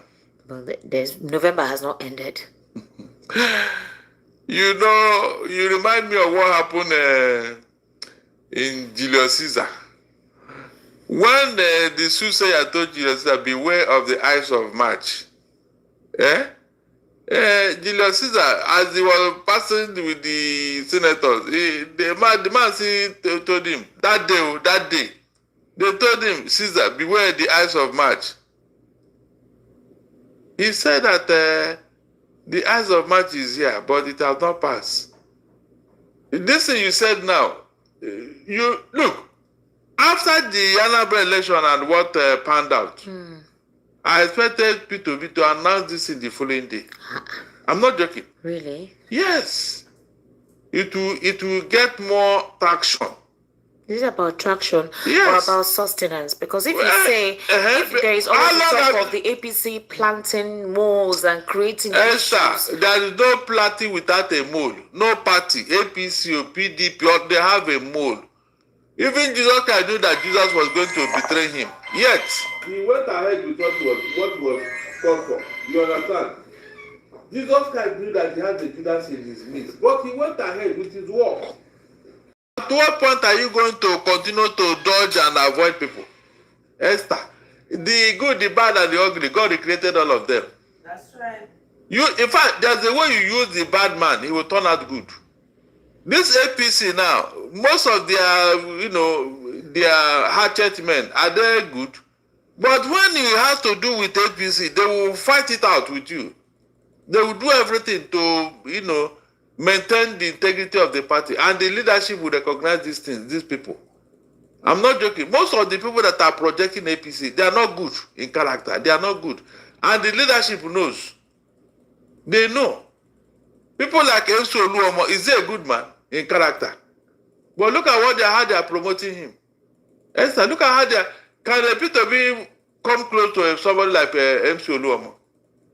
Can a P2B even go close after seeing his antecedent and all that? But the leadership of APC are, using these guys. Jesus Christ did it. He used those he wanted. Even God did it, Esther. God used Moses to liberate the Israelites. Do you believe MC Oluomo has changed? Change waiting. As this thought what is like asking a leopard to change the spot on him. Change at what age? Age makes people change. Are you serious? When life experience. Don't worry, when the election comes. Personality. No, the one I told you are not listening to me. Let the election go. All right. Oh God, he used Moses. You know that this man is not a murderer, a stammerer, hot-tempered. God said, hey, I've seen the man who will do this work. All right, Barrister. You know what happened with the FCT minister? This happened, I think, 2 days ago. There have been different perspectives to the whole thing. Some people have said Wiki was wrong. Some people said Wiki was right. The naval officer was wrong. Some people said they applauded the naval officer's reaction and that Wiki ought to, respect the uniform. Other people believe that Wiki is ruining the president's administration with his uphandedness, land grabbing, all of that. And there's this feeling that whatever Wiki does, whether it's good or bad, it has the permission of the president. Others believe that Wiki has been doing what he's doing with the law. He himself has been saying it. And he's also saying that that disputed land in action, whatever it is that is wrong with the land, that he has every right to visit the land. Now, ex-generals, Lucky Rabor, former chief of defense staff, the current current defense minister, the current defense chief, everyone has spoken in tandem with Yerima. In fact, Buratai gave a subtle threat to Nyesom Wike. He has apologized, sort of, in a very subtle manner, says he respects the military as an institution, but that his issue is not with the military as a whole, as a unit. His issue is with a private individual. That's a former chief of naval staff. What's your reaction to this? Look, in one hand, I will blame Wike for what happened. Okay. Everybody has condemned. As a minister, you are not supposed to be like this. But Esther, Wike was appointed by a principal. Have you seen that principal utter a word or say something? Since this incident happened? Yes. Is the president supposed to put mouth in everything? Hold on. This is your minister embarrassing you. Eh?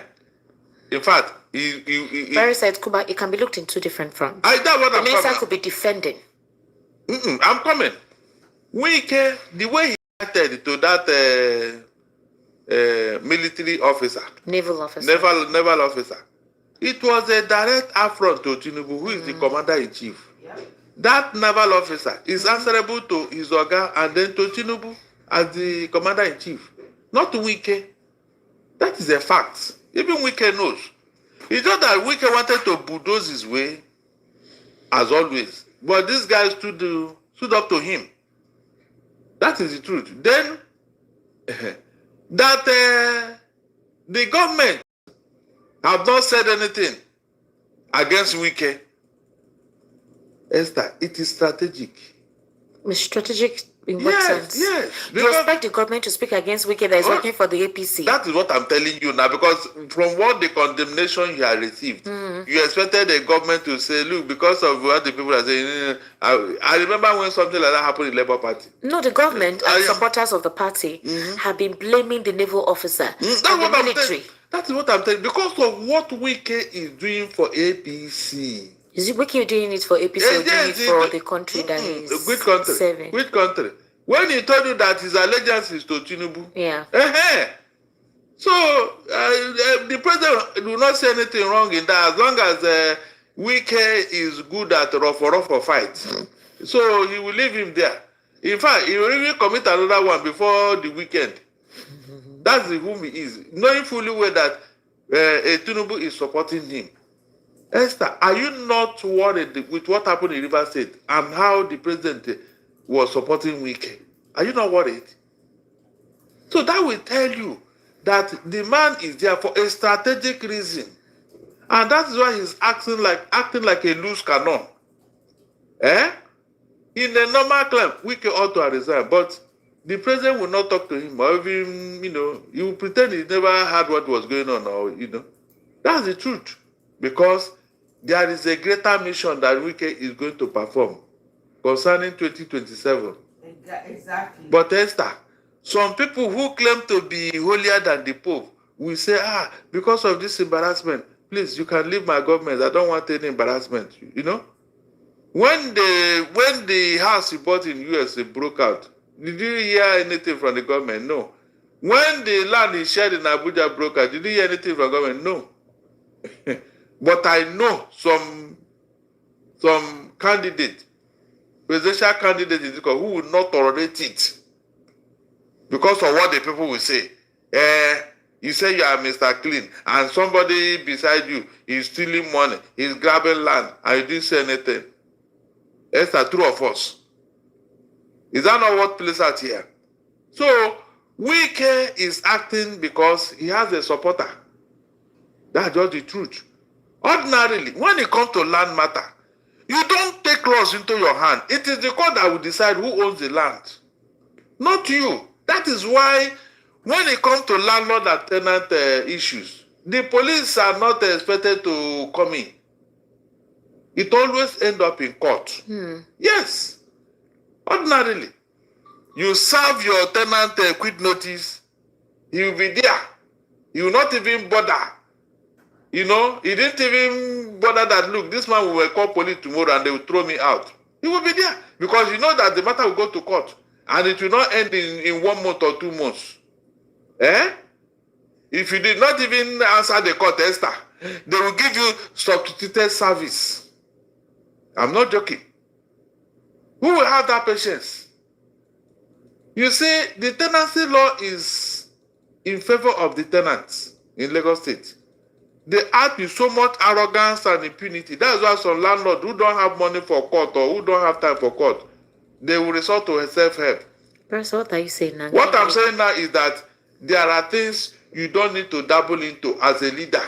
Allow your people to handle it. He said that why he came in there was that the naval officers were harassing his people. Go to court. Esther, he came there as what? As a policeman or what? Esther, don't look at that statement. As an enforcer of the law. I'm beginning to think that you are from wicked family. Enforcer of which law? You can see, he hasn't indicted himself by that statement. Which law he enforces? Who gave you the authority? You are not supposed to. All you need to report to the authorities and look at what is going on. You go to court. But don't you think as a minister in his capacity, he can revoke whatever license he wants to revoke on any land if he considers that the land is obstructing the organization of the blueprint of the FCT? And if he feels that that said land did not follow due process? If the government revoke your land as a citizen, you go to court and challenge it. If you are not satisfied, yes. The government have the right to revoke. But you, the citizen, if you sleep on your right, it remains. But Wike is representing the government. Yeah, but in this case, he's not revoking any land. You want to use force to go into that land. He didn't revoke any land. He didn't. He was just trying to muzzle his way against, rule of law. Whereas the Nigeria won Gabon 4-1. Congratulations to Nigeria. That is they don't redeem our image, I'm telling you. It would have been a disaster if Gabon would not. Congratulations. Congratulations. Yeah, in fact, we are going to World Cup. Really? Yes, no. That's why. Are you sure? Please, sports analysts in the house, or those of you listening who are following the trend of this football, let me know if we qualify for anything. No, it remains the one that will go international or something. I think against Italy or one other country. Please, during the call session, make una tell me or send me a WhatsApp message, I beg. Make I know what's in this qualifier or since I. No, we'll be good. We have, I think, 1 or 2 matches and that's it. But for us to scale through, because we would have gone out from here. Okay. Yeah, we would have gone out from. So. Now, what Wike did is an affront to the president, but he kept quiet. Esther, a Tinubu that would have reacted with the different, send police, send army, send but up till now, he had not said, rather, what I heard that they set up a probe or something like that. There was a situation with Magodo, one of the estates in Magodo in Lagos. Yeah. And that video, resurfaced after this altercation we had with a naval officer on how the governor of Lagos State, His Excellency, Governor Sanwo-Olu, actually had an interaction with the police officer. Yes. A couple of persons felt it was classy, it was beautiful, it was decent. He did not lose his standing as a governor of the state in that authority. He asked questions which he ought to have asked. In fact, the police officer was responding in respect, even if he says no, he could not leave. But he was, you could see the humility and the submission, and while the governor was speaking with him. So is it about orientation? Yeah, of course. Is it about no? There's some kind of etiquette that public office holders have to learn. Expected, yes. So there's a huge difference. That's the governor of the state, and FCT minister too is like the governor of the FCT, sort of. So what happened? Is it that these guys don't go through leadership training, don't go through etiquette and mannerisms of the office they occupy? In the case of Wike, he started with Agboro in Motopark. That was where he started in River State. Then start. Oh, Jesus Christ. Nothing can change those kind of people. He started with Agboro in Motopark, where he was writing ticket.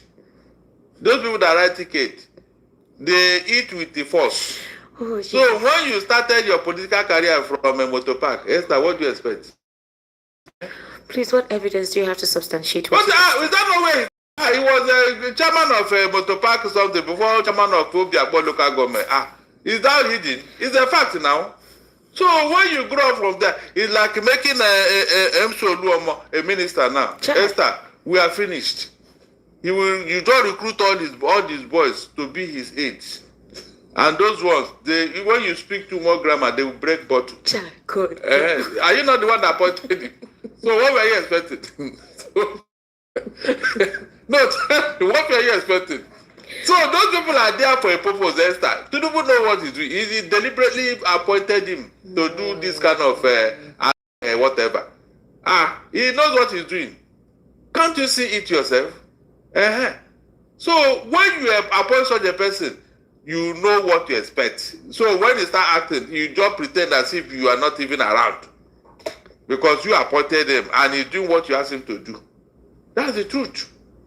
All this one that we can, ordinarily, like I told you, the normal process would have been for him to go to court and challenge the ownership of that land. Is that not true? Let the court decide. But he doesn't want to do that. It will be a waste of time for a week. Who want to bulldoze his way in? Do you think he's going to be the downfall of Tinubu's administration? No. Downfall, okay. If he did not bring downfall in Rivers State, which one will it does not. When everybody have run into APC, who else will challenge APC?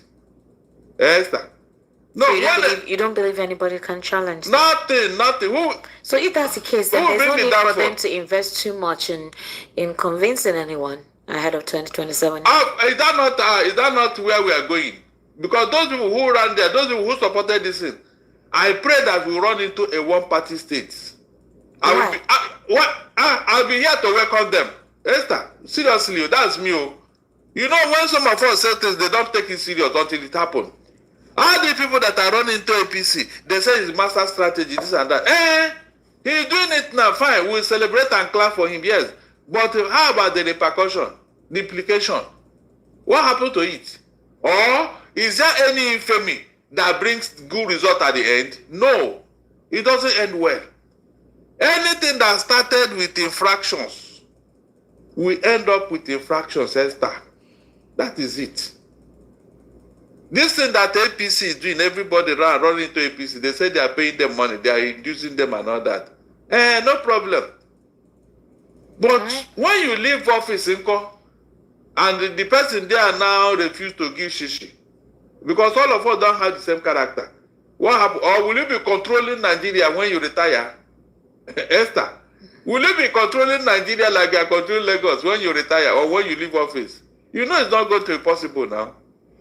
Maybe by that time you now realize that you are building castle in the air. Yes. If APC is not solid on ground, with good leadership, with good due process, giving people the opportunity to contribute to the party, when you live there, that party will collapse, Esther. It's as simple as that. You don't think someone is already being groomed? Like who? We may not know who the person is. Whoever they are grooming, Nigeria will not tolerate that person. Even APC people will not tolerate that person. How are you sure? Because listen very well. The leadership of APC have enough financial watchers now. When they leave, that financial watchers may not be there and they may not have access to it.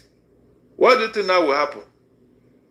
No, tell me, what will happen? Is it not money they are using to control all these people? It's money now. So when that money is no longer flowing, who will listen to you? But there are some core loyalists of Tinubu who will do anything for him. When he leave office, they will live with him. Nobody will tolerate those things. Even the people of Lagos State, they are not even comfortable as it is. They are waiting for him to retire from office, or Are you sure? So that they will have a breathing space. Do you think this will continue forever? Esther, be sincere to yourself. Do you think it will continue? It will not. It will collapse. All right, Barrister, let's take a very short break. All right, the evening rush continues after this very short breather. Do kindly stay with us. Customer, welcome. What do you want buy? I want buy changeover. Contact user distribute. We're actually still discussing. Oh, sorry. It's a beautiful Thursday evening, rather. Barrister Because you always come Thursdays and Mondays and Thursdays. So somebody just sent a message that Esther, Nigeria still has to play the winner between Cameroon and DR Congo before going to play intercontinental champion elsewhere.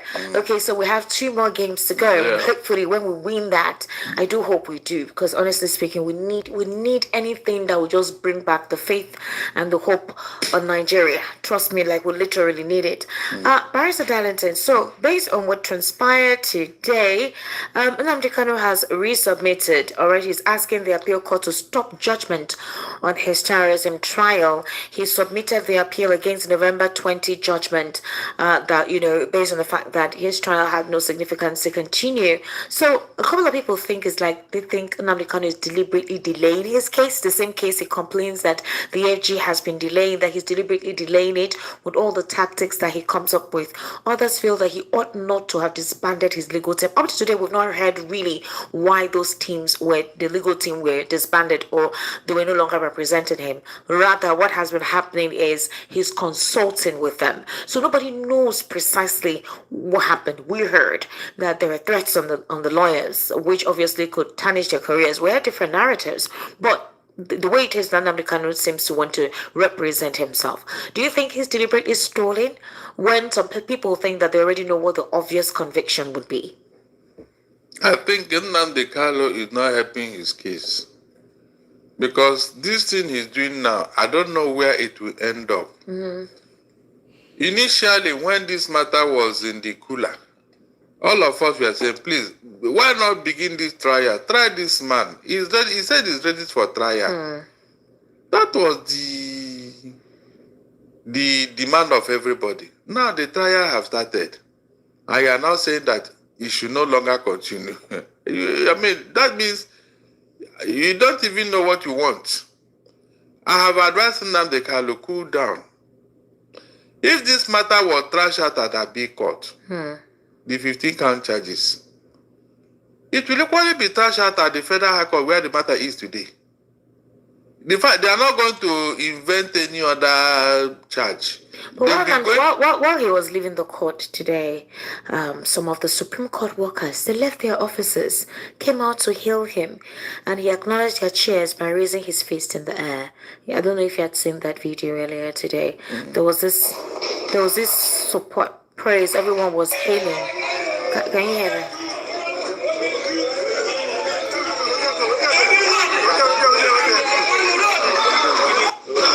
So,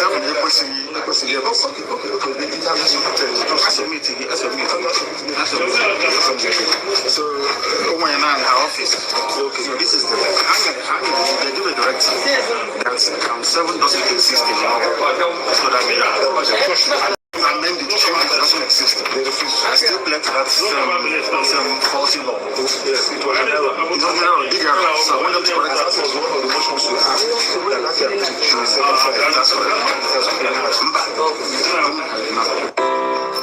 All right, so that was what happened today. Sir, in your assessment? There's nobody without a supporter. Okay. Abi? Nobody. If politicians with all have done, they still have supporter. Why wouldn't Nnamdi Kanu have a supporter? It's natural. For him to have come out to do most of the things he did, he should have support. Because people, at the end of the day, they know the person that is for them. Every human being in any setting, they know their leader. That is why the people choose their leader, especially in Igbo land. Nobody come out and say, I am this. No, it is the Igbo that choose their leader. What Nnamdi Kanu has suffered is enough to earn him some followership. Followership. It has never happened in Igbo land before. So anybody trying to suppress that will be wasting his time. There are people who are die-hard Nnamdi Kanu. Nothing you will tell them, they will listen to Nnamdi Kanu for before you. That's the truth. And these are part of the reasons why the federal government is afraid of releasing him. Because of his popularity. But let me advise them, Esther. This man, what's his name? Frederick Forsyth, who is now late. When he wrote a book, Emeka, at the last page of that book, he said, it will not be long before another Emeka or Dimoji Ojukwu will rise up. He said it. That means there are people with discerning mind who will know, yes, that this is what will happen. This is where this is. As long as this marginalization continues, Esther, there are 1,001 Nnamdi Kanu in the southeast. Don't deceive yourself. There is 1,001 Nnamdi Kanu. We don't even know. The people that will come after him will be more deadly than him. We don't even know. Esther, about 20 years ago, did you believe that Nnamdi Kanu is in the southeast? Did you hear anything from him? Did you believe that we have somebody like that in the southeast who is strong-hearted? He don't even bother that he's in court and all that. He's challenging everybody, talking tough. Did you believe? That is it. So the earlier the federal government work with Nnamdi Kanu, the better. He is the only person who can keep the restive youth quiet. The federal government knows what they are doing. They should release Nnamdi Kanu and work with him to bring peace in the southeast. If anything should happen to Nnamdi Kanu, Esther, I wonder what will happen. Oh.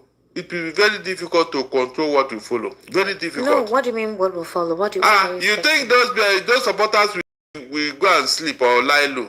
What do you expect? I think that we should be careful of some statements that we make. No, but is it not obvious? He has supporters. Yes, he has supporters. Doesn't necessarily mean that it will devolve to whatever it is. I said, do you know where whatever they will start? Do you know how it will end? You only know the beginning of any fight. You don't know where that fight will end. Well, Barrister, you notice that in the whole of this, it is people of the Southeast that suffer the most when whatever it is that happens. Did I tell you that sit at home was imposed on them, or they choose to do that in difference to Nnamdi Kanu's ordeal? Which one be suffering? The someone that is down need no follow. These people that they are killing in Imo State, was it Nnamdi Kanu that is killing them? The one Amnesty International said that over 1,800 and something human beings have been slaughtered in Imo State in 2 years. Was it Nnamdi Kanu that slaughtered them? Human rights violation. Was it on Nnamdi Kanu? So these are the outcome of Nnamdi Kanu's incarceration. The federal government know what they are doing. When Asari Dogbo came out and said he had a contract to be killing Indigo water. Was it Nnamdi Kanu that said it? No, let us, this propaganda has made people not to look at issues passionately. For somebody to come out and say that he has a contract to be killing Igbos, contract to be killing them. And the federal government never disowned him or said something. So contract with the Nigerian military. So who is the Nigerian military? The Nigerian military distance themselves from that narrative, but he keeps on saying it. And we can see the evidence. Esther, evidence is there. Denial is not enough. Evidence is there. When he went to Aso Rock and they gave him the platform to make a press release, what does that tell you? The same person. So all these things that people are trying to shine away from, I am saying, look, in Rwanda, it was when the plane of the Hutu man was shot down, their president, Haba Maria or something like that, their president, when the plane was shot down, that was when hell was let loose in Rwanda. Is that not true? So there are people that are figure in their environment. You don't treat such people with this kind of, and you expect that everything will be okay. There are people know that, look, you have done wrong by killing this man or by doing something unto us. They will not take it lightly. I told you here that the First World War was fought because a woman was killed. They claim she's not a blue blood. So what are you telling me? There are things you don't dabble into. All these things that they are doing to Nnamdi Kanu, personally, I feel it's persecution, not prosecution. Seriously. Because people who have done worse things are roaming about, dining and whining with the government. Yet, And so you think that by treating this way, you are helping the matter. You are not helping the matter. You are making it worse. That's the truth. Everybody have come to know now that Nnamdi Kanu is being persecuted, not prosecuted. How come a whole Supreme Court, a matter came for you? Instead of you to take a decision, you say they should go back and start from the lower court. What kind of thing is that? You even advise Nnamdi Kanu to balance it, that he should go and sue the federal government. He should go and take up a civil suit against the federal government, as if anything will come out of there. The money they called say they should pay Nnamdi Kanu. Have anybody paid? Have anybody paid? Nobody. So what are you telling me? These are part of the reason why people are suspecting that, look, this is no longer a joke. There is something the federal government are looking for. This is no longer possible. Omoye has already actually said quite a lot in regards to that. He has mentioned what the whole situation is. So let's see how the case is still in court. Let's see how it goes. He looked quite confident, promising, healthy, and well, he still exudes the aura that he exudes. The FG has suspended the implementation of the proposed 15% import tax on petrol and diesel. This was an announcement that was made today, all right? And they advised members of the public against hoarding, panic buying, or other non-market-driven escalation of petroleum prices. Now, a couple of persons felt this is good news, but they feel that once it is January 2026, they'll go back to it, and by then there's nothing anybody can do. Would you think that's the case? Look, Esther, in the first place, there shouldn't be any importation because the fuel subsidy removal and the PIA have taken care of this thing. If you have a local content, why are you bringing it from abroad? Dangote have told you he has the capacity to supply Africa, not just Nigeria. The biggest refinery in the whole world, biggest, 1.4 million barrels a day. No other refinery, none. And so, why are you importing, Esther? We don't even know the quality of the fuel you are importing. And you are not saying you need 15% or whatever to discourage importation. Esther, can you just imagine? Instead of you to stop the process that will lead to importation, you now say when they import, you now pay 15%. Who will bear the brunt? Then at the end of the day, now go and collect subsidy from the back door, like they paid in last October. Remember, this NPC said that they are going to collect 7.7 trillion from federal government for what did they call it now? Under what? Under something. Yeah, they said it that we should pay them. Is that not because they imported the fuel? All right, that's the finally, because we need to open the phone lines. We have a lot of calls already coming in. In a very recent interview in one of the Monitor television program, U.S. congressman disclosed that Trump may not go ahead with a military invasion, as was being said earlier. But what he will literally do is that his priority is that he's getting frustrated with the ongoing genocide and the nonchalancy and lack of empathy from the government in handling it. So what they would do is to impose sanctions and limitations on the persons they know who are responsible, and that they have the names and list of the persons responsible. Says the comment were more about expressing frustration with ongoing violence than indicating a real plan for military intervention. Now, last week, we heard the U.S. Parliament, where Trump designated a certain group of persons to create a plan on how they would go about whatever invasion tactic they wanted to go for. They said high, medium, and normal. But they felt that they needed a higher method of handling this, because they felt like if they do it in a medium format, that the genocide will continue. That these guys have really infested, the country. But he said that what happens is that, despite him expressing his frustration over the violence, right, what he would do is to impose sanctions those individuals and apply pressure on them rather than launching an invasion. So he says that yes, the president came out forcefully. That's President Donald Trump of the US. But that it's not a high priority of having actual military intervention specifically in Nigeria. What he thinks is that he wants to make sure that from his view, the genocide that is happening specifically against Christians, but also others in Nigeria, needs to stop while they don't envision any surprise attack on Nigeria through their military forces, but that there's going to be a huge military response in targeting these individuals. And they're going to start with the elites who they consider to be on the red lists. So they will start by sanctioning. So anytime we hear some certain persons' visas were revoked or whatever in politics, do we suspect that they're the ones sponsoring security? Of course. Now, these are part of the plan. But Esther, do not be misled by what this man said. Donald Trump can invade Nigeria and take out the terrorists. If the killings continue. Quote me. This thing that you had now, it may even bolster these terrorists to continue with what they are doing, and that will anger America the more. That will anger Donald Trump the more. If this killing does not stop, Esther, Donald Trump will invade Nigeria and then take out without considering the consequences. Well, After all, who are Donald you? Trump cannot invade Nigeria. Listen very well. Listen.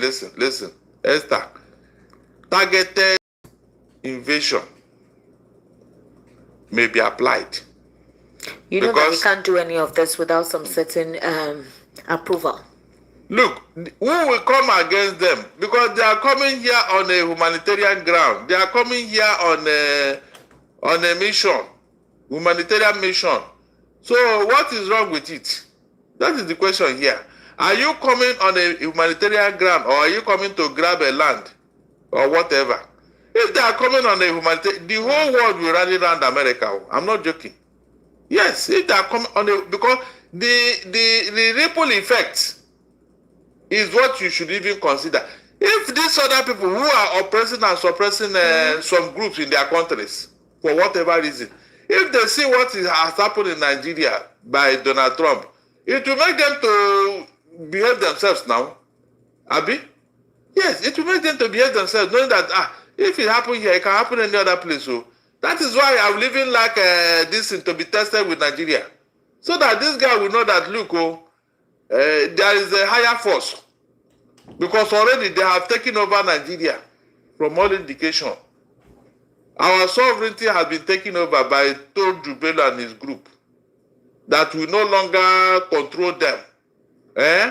All manner of people are talking tough and all that. People like Shegumi and his followers. They just talk and behave, arrogant statement that can cause problem.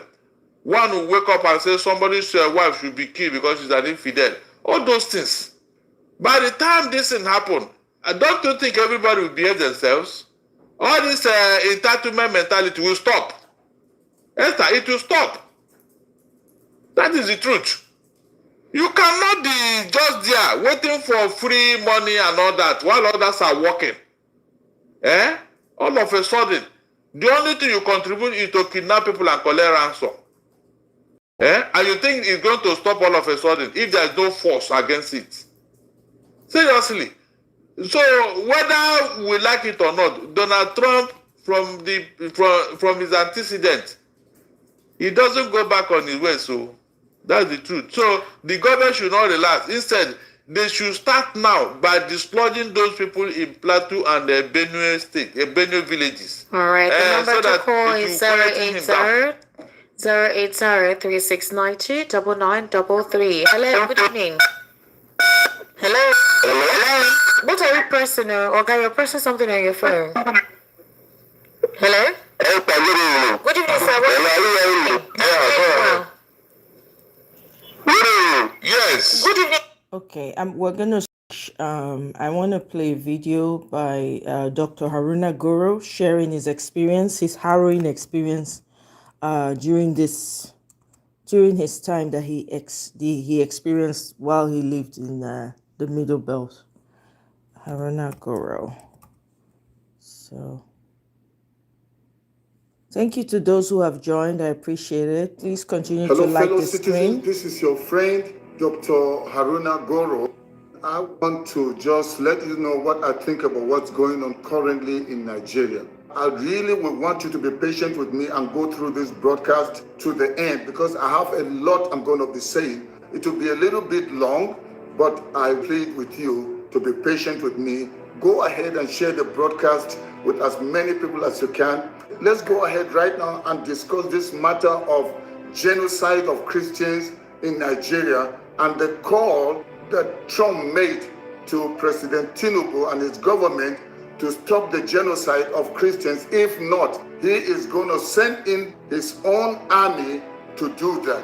And a lot of people are discussing, and people have various opinions, various views concerning this. Some are saying there's no genocide, and some are saying no, Donald Trump is using this as a means or a way to come and take our resources. So let's get into this right now. The way we're going to handle this broadcast is that I'm going to be answering some questions. I've got some questions here that people are asking, and I'm going to take time to answer them. The first question is this: why should Trump say there is genocide of Christians in Nigeria? Is there a genocide? I want to read your comment. So put down what your own views are concerning this matter of genocide. Let's not talk about Donald Trump now. We're even first of all asking ourselves, if Donald Trump had not made the call, what would we have said? What is your opinion? Do you feel there is an ongoing genocide in Nigeria, especially of Christians? I want to get your views on this matter. As we discuss this matter of genocide, it's important that we are on the same page. And I want to read from the dictionary what genocide means. Genocide is the deliberate and systematic killing or destruction of a large group of people, especially those belonging to a particular nation, race, tribe, ethnic group, or religion. In simple terms, what genocide basically means is when people are targeted and killed, not because of what they did, but because of who they are, and that is their identity. Hasn't that been happening in Nigeria? Where communities wiped away, where people are targeted because of their tribe, because of their religion, what part of the nation they come from. For example, in history, we had occasions or situations where there were genocide.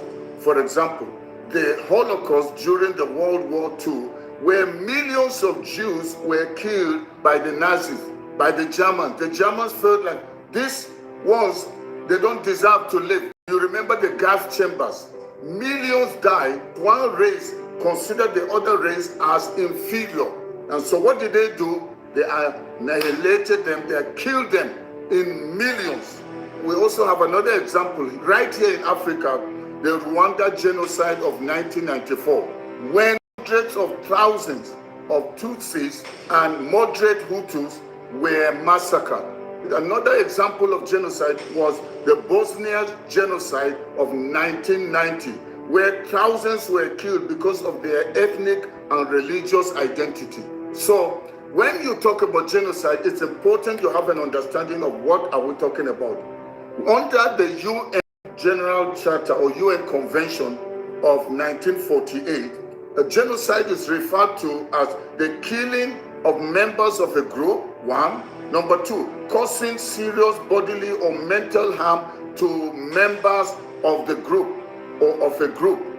Number three, deliberately inflicting conditions of life calculated to bring about the group's destruction. Number four, imposing measures intended to prevent births within the group. Number five, forcibly transferring children of the group to another group. That means basically what is happening there is that you're trying to completely wipe out that group by doing so. In summary, when we talk about genocide, what do we mean? Genocide is not just killing, it is the intentional effort to wipe out a people because of their identity. It is one of the worst crimes against humanity and a direct attack on the sanctity of human life created by God Almighty. And you know God created humans in his own image. And God says, thou shalt not kill. So any situation where another human being, no matter for what reason, takes a person's life, God says, thou shalt not kill. These killings that have been going on in Nigeria have not just been the killing of one person there, one person there. It's hundreds of thousands of people that have lost their lives, and people are here trying to debate what name to call it. The issue is this: even if it was the death of one person, nobody created another human being, and so no other human being has the right to take somebody's life just because there is a fallout, just because the person feels like, I don't like your group, I don't like your tribe, I don't like your religion. It doesn't matter. Nobody has the right to take somebody else's life. And this has been going on in Nigeria for a very, very long time. Those of you that are debating this matter of genocide or no genocide is because you have not had an experience with these evil terrorists, these killers, these people that don't want to see another person live apart from themselves. I have had first-hand experience. This thing is coming as far back. Have you forgotten the Metatsine riots and many of the riots that have taken place in Nigeria? Any little thing that happens, they will go after human beings and start killing them. And especially the different Islamic sects. When anything happens in Nigeria, any little thing that may even happen abroad, they will make it a Nigerian issue. They will find an excuse to go after people that worship different from them, especially Christians. I remember in 1987, we went for an outreach in Kafanchan, ATC. The night that we were doing this, there was an attack on us by the Muslim students of that campus. And the person that was preaching, his name was Abubakar Bako. We were together. Do you know what happened?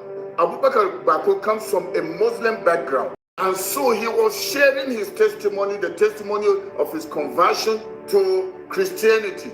And then one girl was passing, coming from the library, and she stood together with some other Muslim students, and they were listening.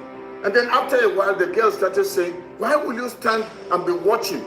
And this person is busy discrediting Islam. What he's doing there is a taboo. You stop him. And you guys are standing like cowards, and somebody is exposing and is even quoting from the Quran, and you are standing there like cowards.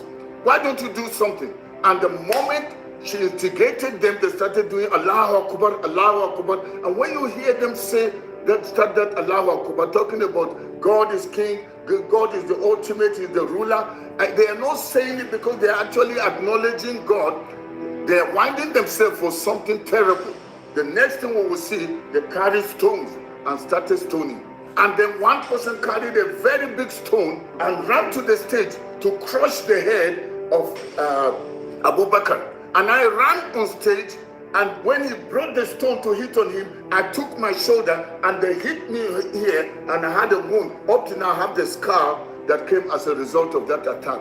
They went back and ganged up and came and attacked the Christian students that were in that campus, and some of them had to run for their lives.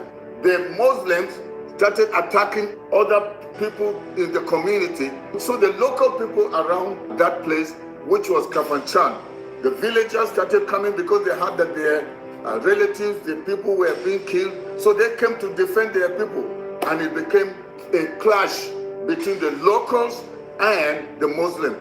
They started going on radio and sending messages and telling them they are killing Muslims in Kafanchan. Muslims are being killed. So they called Muslims from all over Nigeria to make sure that they go after every Christian, because there is a slaughter of Muslims going on in Kafanchan, which was a pure lie, because I was there. They started burning churches, burning businesses of Christians, killing people. I am telling you, you will not want to see the bodies that were carried in trucks, trailers of just dead bodies, burnt. You would think it was roasted yam. Human beings sticking out. I am just telling you my own experience. There was a riot. Everywhere was a shutdown. Multiplied hundreds died. during that 1987 crisis. So these people have been so intolerant. Sometimes it will just be a lady passing by a place where they put stones for their worship without even knowing it. They will say she has defiled the place, and they can even go after that lady and kill her. A lot of them have discredited the Bible. No one has gone after them, just like what happened to Deborah and some others. And they will just unleash evil and burn the person alive, kill the person, and life just continues. I have had first-hand experience with this thing about terrorism. And so nobody can tell me, you come and be telling me, okay, it's genocide or no genocide. Maybe especially those of you that are from the South, you don't know. I used to tell people that Southerners, if they are not careful, very soon, this thing we are suffering in the North will go down South. Some people used to say to me, they can get you weak, foolish Northerners, but it's not easy. Let them come to the South, we will deal with them. But are they now not in the South? What happened in Omoye, where they went to a church and killed so many people? Is that the North? It's all over. I told people their plan is to make sure that they take over the whole of Nigeria, Islamized Nigeria. Usman Dan Fodio's agenda, his vision was not realized when he met resistance in Middle Belt. That's why they are very angry against wherever there are Christians in the North. From that point, the people fought back and said they're not going to allow this agenda, this vision, diabolic vision that Usman Dan Fodio had about making sure he takes the Quran from Cape to Cairo. But in Nigeria, the idea is to make sure from Maiduguri, from Sokoto, until they dip the Quran in the sea. They became very angry that the people of the Middle Belt resisted their vision or their plan of making sure they dip the Quran in the sea. So that's why they've been unleashing this mayhem on all the people of Middle Belt. They have been the culprits. The entire agenda of genocide is to wipe off the resistance so they can go down to the South, because they just feel like they will easily get the Southerners if they can remove this resistance. So anybody coming and telling me that there is no genocide, go and tell all those orphans, go and tell those widows, go and speak at the different cemeteries, go to the IDP camps and tell them there is no genocide. I can't understand how some people will be so very, very insensitive, very ignorant in a nation where mass burials are taking place, and somebody is telling me, why should Trump come? Why shouldn't Trump come? When we have leaders that are rogues, leaders that are complices, they are the ones that are conniving with the people. We've got people in government that were known to be sponsors of terror, of Boko Haram. Buhari's former Minister of Information was known to be one of the main sponsors of terror in Nigeria. But didn't he serve his term? He did. People are asking me, are you in support of Donald Trump coming? Do you know those Americans, wherever they go, the situation becomes worse? The question is this: what has our government been doing to deal with the situation or with the issue of insecurity? I thought that the time that Buhari came in as somebody that has a military background, it will be no nonsense against this Boko Haram and all this form of insurgency. I was so sure. I was one of the people in the North that supported the coming of Buhari. And I didn't know this person was a camouflage, was hiding behind and telling us he's coming to deal with corruption. They said that Jonathan was too corrupt, that he's coming to root out corruption. And that time, everywhere you just hear of corruption, corruption. But now as we are talking, corruption has been taken to the power of 1 million. Corruption during Jonathan's time is like baby, it's like kindergarten, it's like nursery school. It's now that you see real corruption. If you don't want to be in trouble, you don't want EFCC to come after you, just join APC. APC, the moment you join APC, it doesn't matter what you have stolen from the nation, your sins will be forgiven. That's why we see today, every other governor, they are all running to APC. House of Assembly, you go to the Senate, people are decamping. Why? They are preparing for 2027. They are saying this particular regime. They know how to rig. They know how to get you the votes to make sure you get to the Senate, get to the House of Rep, or get to the House of Assembly in your state, or become a governor. That's why we're having a lot of cross-carpeting from the opposition parties, all teaming up together with Tinubu, preparing for 2027. Nigerians, if you're not very smart, 2027 is going to be worse than you have seen now, because it will be a gang up of the people that don't care about you. All they are concerned is power at all costs. That's why this issue of insecurity, they are not prepared to handle it or deal with it. So now people are tired. The government is doing nothing. The ones that are sponsoring it, the list has been given. DSS knows who the sponsors are. We are told that some were arrested and the names were given to the government, but the government has not done anything. Tinubu, if you are truly here for Nigerians, why have you not been able to flush out these terrorists? You and Buhari and others went to meet Obama. I think, was it Obama or who, in America. Before 2015, you went there to talk about the genocide of Christians under Jonathan's watch, the Chibok girls, and all the things that were happening. Boko Haram was taking certain local government and putting their flags. You went to complain about the genocide. Now you are in denial of a genocide. That time it was nothing, it was still very small. The proportion was still small. But now we are hearing it is daily. Mass burials. Those days we were not having mass burials.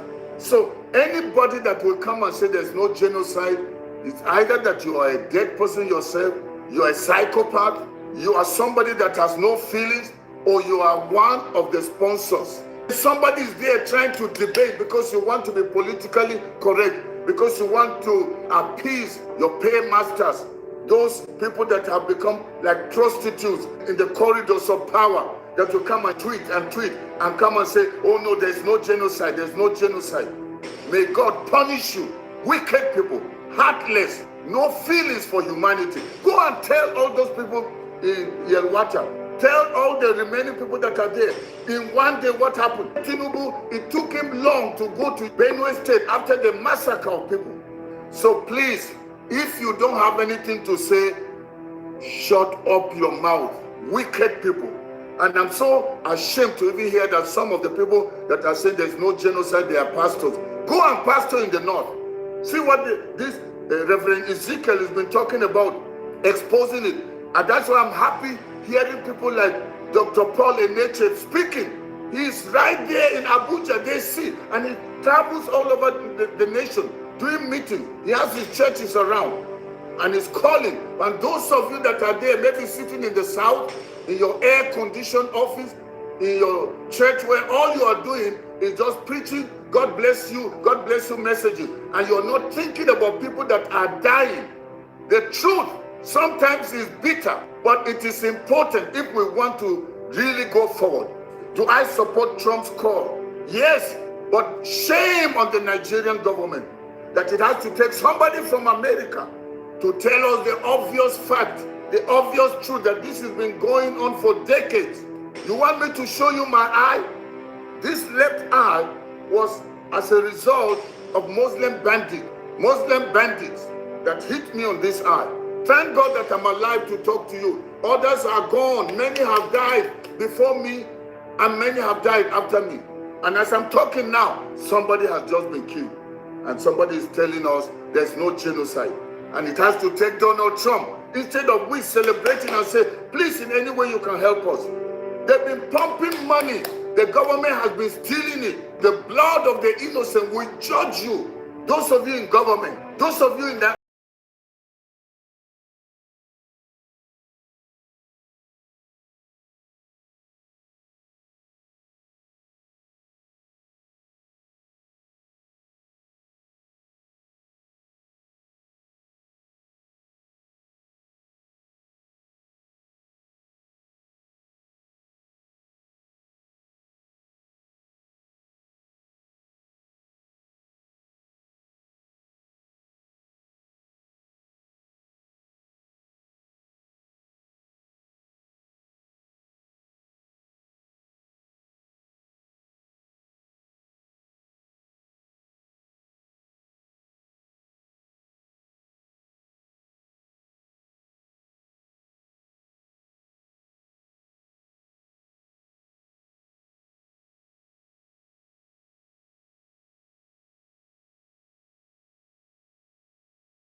May God bless you and may continue to bless the... Okay, so we're going to switch.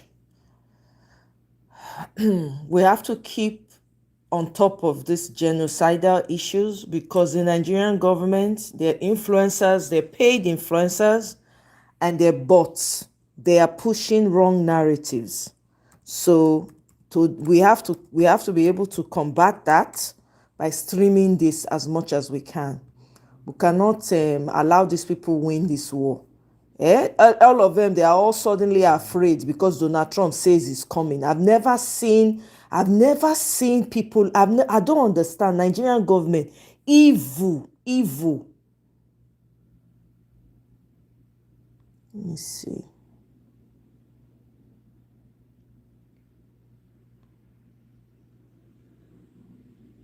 They try to silence people and they have not stopped unaliving people.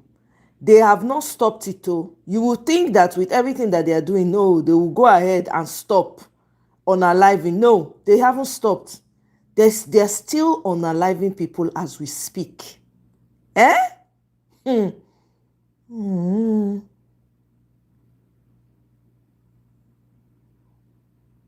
is this? Abi, did they? Yeah, whoa.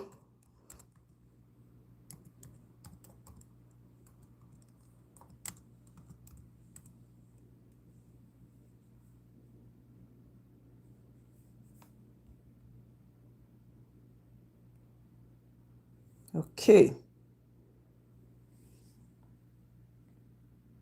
Please continue to like, please continue to like the stream.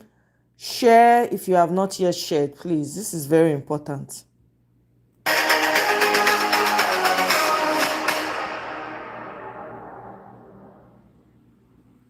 Welcome to an exclusive conversation with a man of faith whose voice Double tap the screen to like or click on the three dots on the right hand corner. Consistently cried out against what he calls targeted religious killings in Nigeria.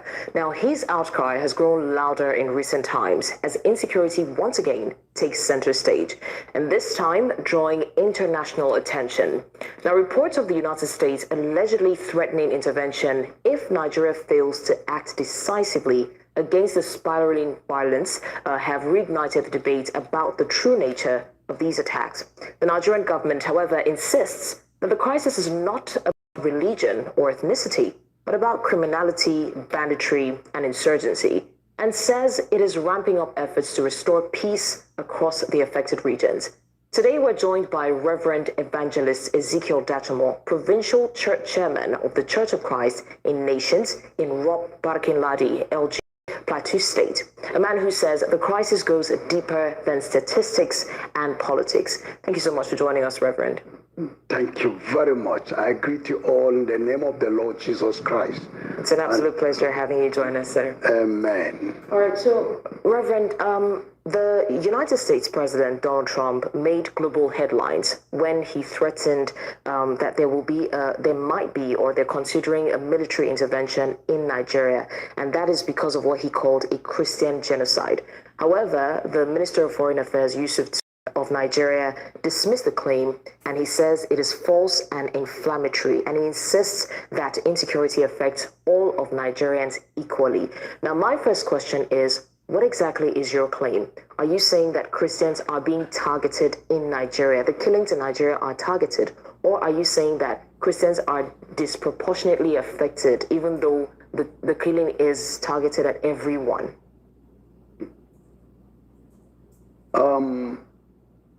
By the power of Jesus Christ, who came and died on the cross to redeem us from the power of sin. And we still call upon the name of the Lord Jesus Christ to deliver us from terrorists, Islamic terrorists. I said it confidently.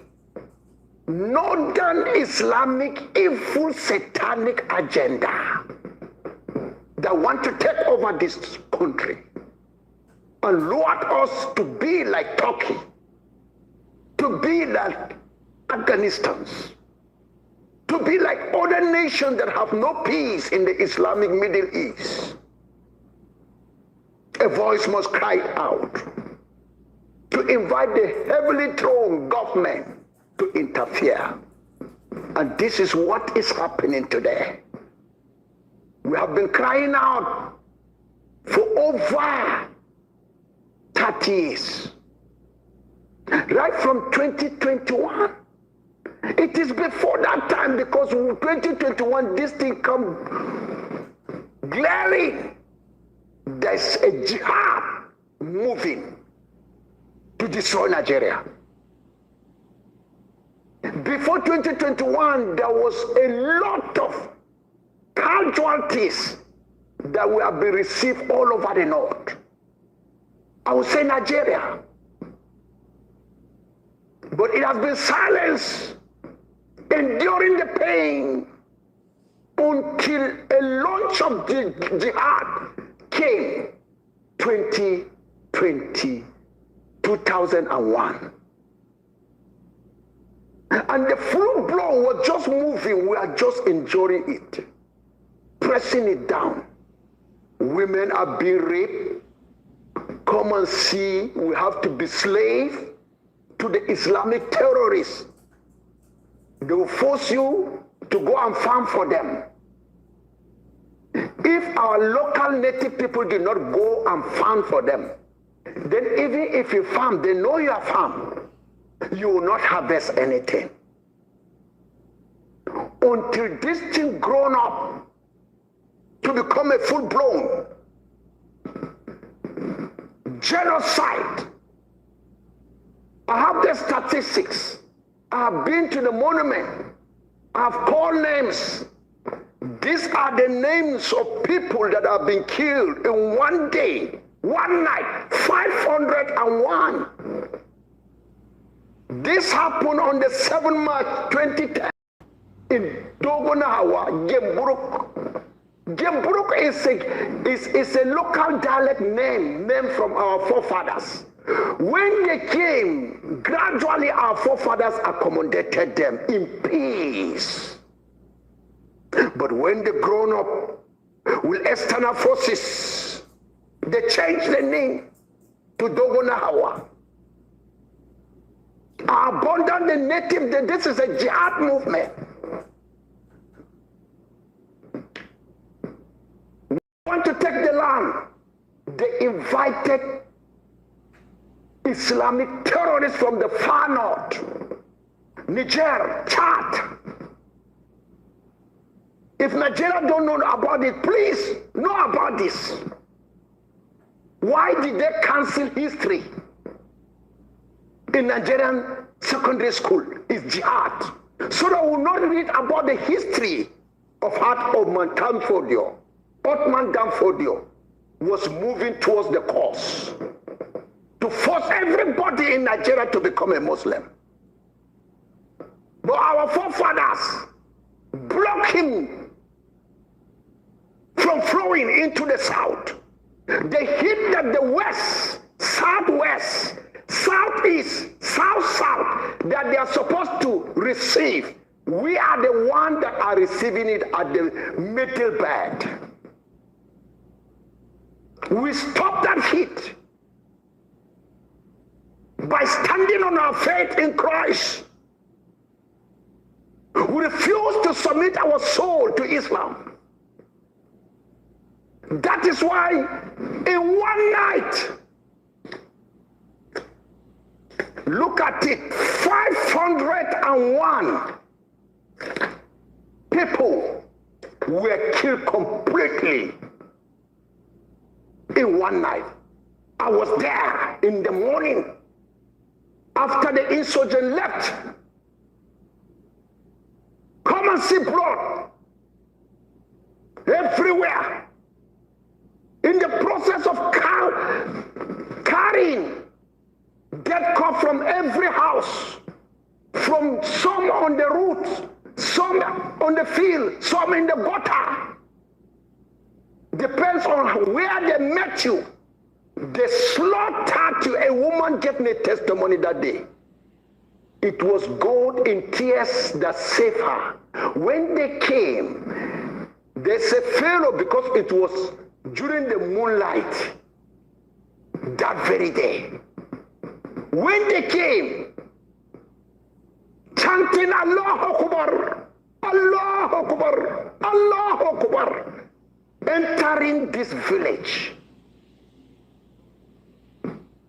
she saw one of the insurgents after he has beheaded the head, blood of a Christian victim. He licked the blood. She was watching him, shivering. With her child, she covered his mouth. This is a religion that chant Allah Akbar, calling people for worship. And the same religion, they shout Allah Akbar, calling people to come and kill. Okay, but Reverend, are we now saying that all of the 500 plus persons that were killed that night are Christians? All of them are Christians. Because I want us to look at some national data here. In 2024, Human Angle Media reported nearly 9,600 deaths nationwide, and it estimated roughly 60% of the deaths were Muslim and 40% were Christian victims, and this was driven largely by farmer-herder clashes, terrorism, and communal retaliation. So when we see figures like this, does this now challenge the position that the killings are religiously motivated, especially against the Christians? Let me tell you something about these statistics. They say 60% Muslim. Killed by who? By Muslims.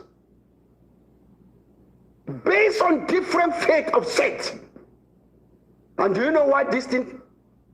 It is the blood of the Christian that is fighting Islam.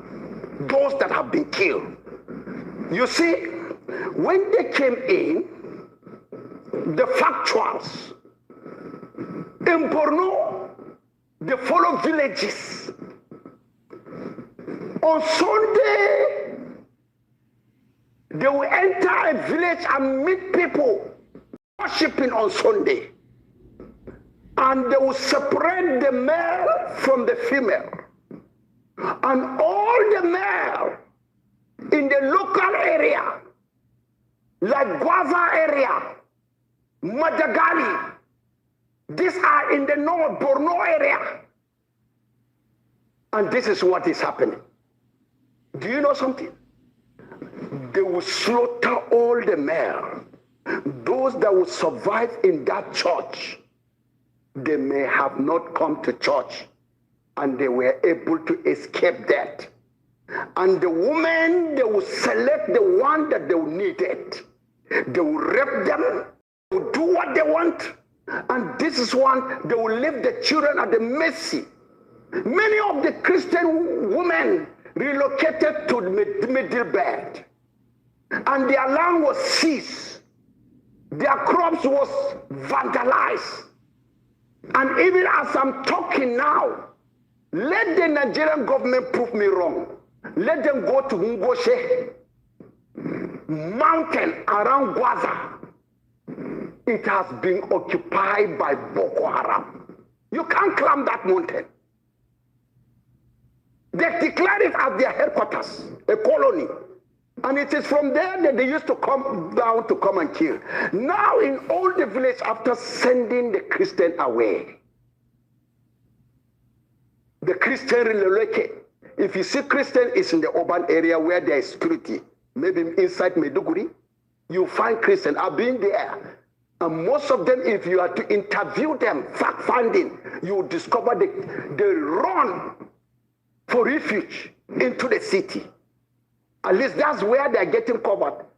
Rural areas of Borno, hardly you will find a Christian. The same thing in Katsina, the same thing in Zamfara, the same thing in Kano. If you are there as a Christian, you ought to be allegiant to them to control your life. So after they are left, now the machinery, the insurgent that they have brought, then the issue of faith came in. What happened? they started hitting. The Fulani were hitting the houses, killing them in the mosques, killing them in area. They know. This is factual statement because I've been there. I preach on television of Zamfara, NTA. I preach on Kasina. Even the day that I was in Gusau, that day, Matawale village, the president, his village was attacked. We are busy praying for them. Those that were able to escape, the Boko Haram entered that village of Matawale. And this is where Muslims are killing Muslims, the Izalas are killing other faith because of their indifferences. It is the blood of innocent Christians that is fighting them that were killed. Okay, I want us to talk about the attacks, the alleged attacks in churches. Yes. Right, so you've shared harrowing accounts of your grandmother's heart being removed, and you also talked about your uncle's tongue being cut off. Yes. You also mentioned your best friend's wife and her kids, her 5 kids. You even said that she was, backing one of them. Now, recently, we saw that the pastor of Flaming Fire's ministry, Simon Back, was killed. But then he was killed in the farm. So all of these attacks, were they carried out in churches, or were most of them carried out in churches or in different regions? In different regions. Some on the farm, some outside on the way, from the market going home. There will be ambush. And hardly you will hear that. And let me tell you something. They say farmer is a slogan of Islamic movement to deceive the world. That is farmers clashing. We are even before the colonial, after the independence. We have that. We settled differences. Once Hardo or a Fulani man discovered that his children have destroyed farm, before you wake up, he will be there at your doorstep. After worshiping, doing his salah, he will come and wait and say, please, yesterday my children came. That's how we are living peacefully. Because of that, we sympathize with them. We say, it's okay. But the president said that I know they are really troublemakers. And this is what is happening today, my sister. They butchered us, even in the market. They can enter with AK-47 sporadically. And this is where they came to my village, BA. It's in Riom local government, that's Riom district. BA, this is where I grown up. And the Fulani knows that that is my village. They invented chanting Allah Akbar, Allah Akbar, sporadic shooting all over the village from different angles. And this is the sound of their guns. I don't know it comes from, is it Iraq or Iran or anything? You hear kukum, kukum, kukum, kukum, kukum, kukum, kukum. This is the sound of the terrorists in Islam. And when they enter the village, and this is what happened. They move after that night. Those that were able to escape helter-skelter, they were able to go and hide. Then they burned the villages. I was called. I have to take a journalist to that place the following morning. Because I wanted to go down there. They said, no, don't come this night. They can do something for you. I was crying. I couldn't sleep. My wife is here with me. She knows I was restless in Bukuru that time. Until when it was in the morning, I was able to move. Come and see children that came out from the bush and they were in trauma. Women that hid themselves and went reluctantly into the village. The youths that escaped, they gathered themselves and come back into the village. They were following me into the house. What will I see? I was able to see my grandmother that I grown up with in Gomata. And the youths were challenging me that they want us to bring something for their self-defense. and we didn't do anything. And look at it here. When I saw her corpse, the youths are the one that opened her chest for me. And I saw a broken knife. There was no heart. They asked me, would they remove that knife? I said, no, leave it there. Let that knife become a weakness for us when eternity comes. Wherever they are, they will not escape judgment. Then they say, I should follow them again. Behind the yard, here is my uncle's corpse called Dangai.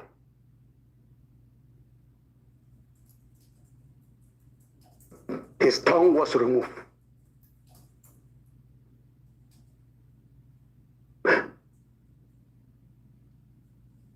I asked the youth, they asked me, what will I do? That day, I was surprised to see the governor, Governor Jonah Jang. I had Serene. He came to the village, and you have to cross 2 rivers. He came. And the burial, 13 people were killed. The monument is there. We didn't build it, but by God's grace, we'll build it. They took me to my childhood friend. We grown up. Dalio gang. What will I see? I went into his house. I saw his wife, 4 children. They are on other side struggling.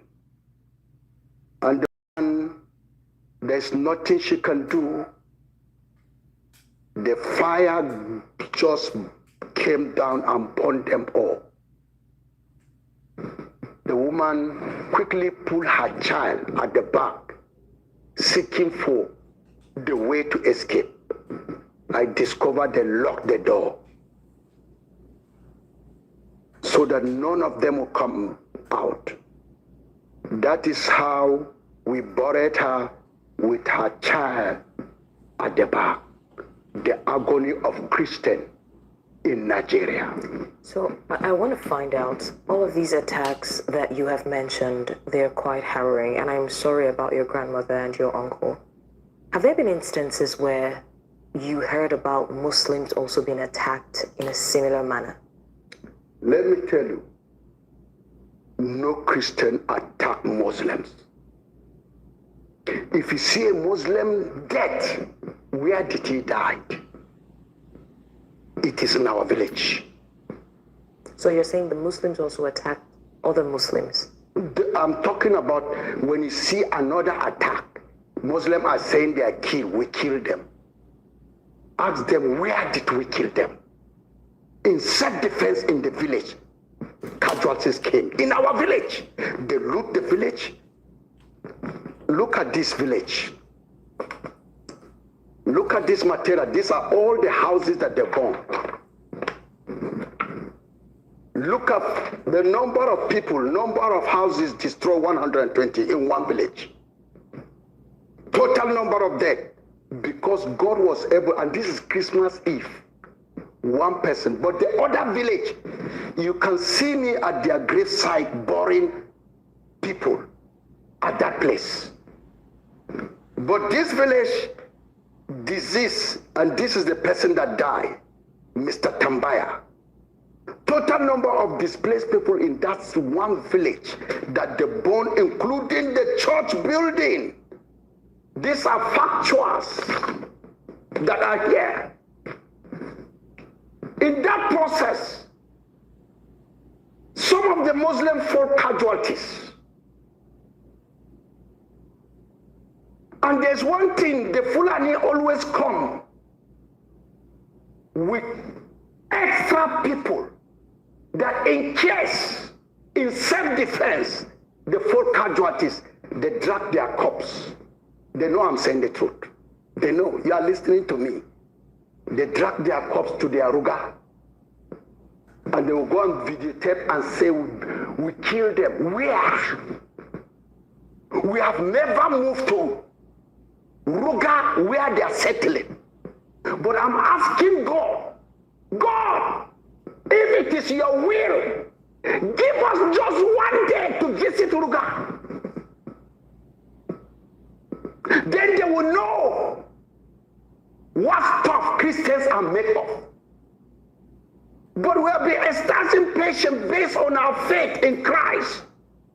Jesus said, love your enemy. If they're hungry, feed them. If they're sheltered, give them shelter. And we all did that. We give them place to sit down and rear their cattle. Even when we make harvest, we allow them to enter and eat the remaining crops that we left over. We're full of love. Look at another village again that I went. It was dangerous. Oh God, help me. This is where Reverend was killed. And look at the houses that were burned down. And I thank God the chief of defense staff came. This is NTV community. They came, Nigerian government came. The present chief of defense staff, Junior Matawali, he came. That day I knelt down, I begged them. Let them help us. Why is it that it's only the Muslim always come to our domain and attack us? Okay, so why? You have mentioned that, in your statement now, you've mentioned that the governor of Plateau State came to one of the villages when it was attacked. You also mentioned that the chief of defense staff came. So that means that it has reached their ears. Has there been any follow-up since then regarding this, and what was the response? Do you know that minister of, I don't get her name, that minister of humanitarian that was removed by present government? Because that woman was able to mobilize and bring materials as directed by the president. When she brought, I don't know what happened. After what she has done, there's a gimmick. Controlled by Islamic agenda in Asorok. I don't know what happened. Just to hear that woman was removed. Maybe she has a shortcoming.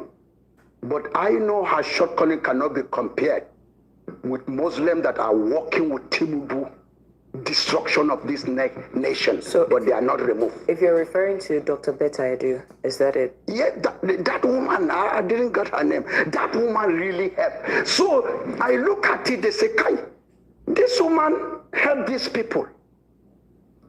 In fact, she's going to cause harm for Islam in the north. They maneuver the way they remove her.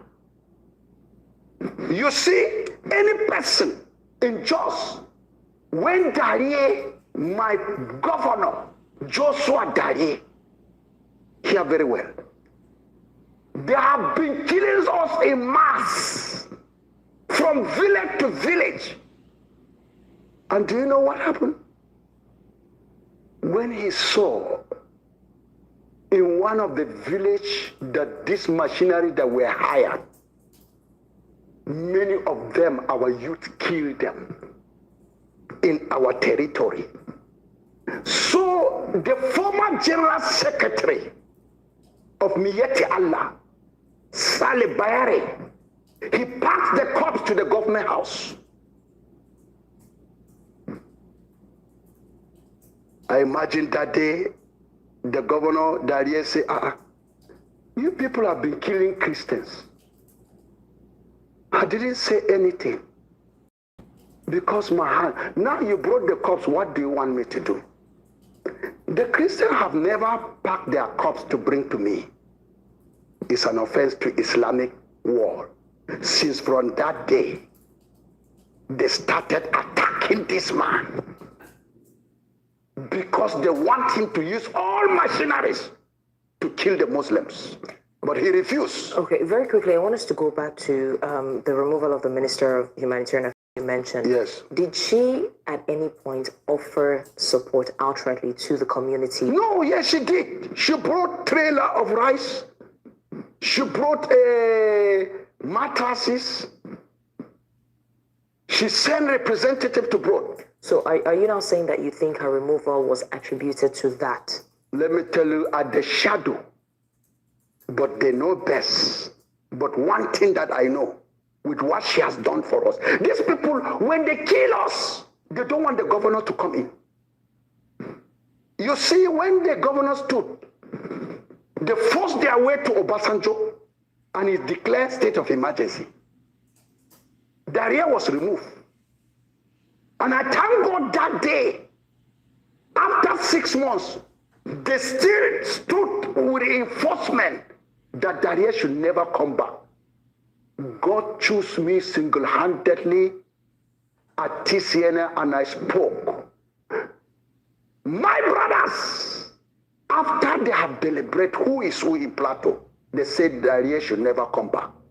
I will not forget. The former camp chairman, Yakub Pam, was there.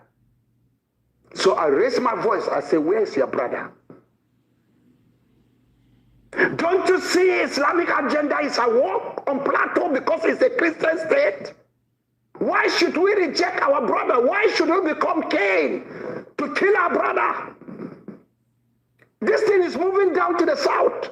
God is asking the Yoruba Christians, where is your brother? And the Muslims, where is your brother? We are all Nigerians. We are supposed to protect one another. God is going to ask us, where is our brother? The Muslims in the north, the Fulani. If we have killed them in our mind, God is going to challenge us. Where is the blood of our brother? Okay, I would want to come back to that because, again, there have been speculations that different Christian organizations have been silent since all of this began. But I want us to go on a short break. We're still having the NC exclusive with Reverend Ezekiel Datumo. We're talking about the insecurity situation in Nigeria, especially, is it religiously motivated or not? Stay with us.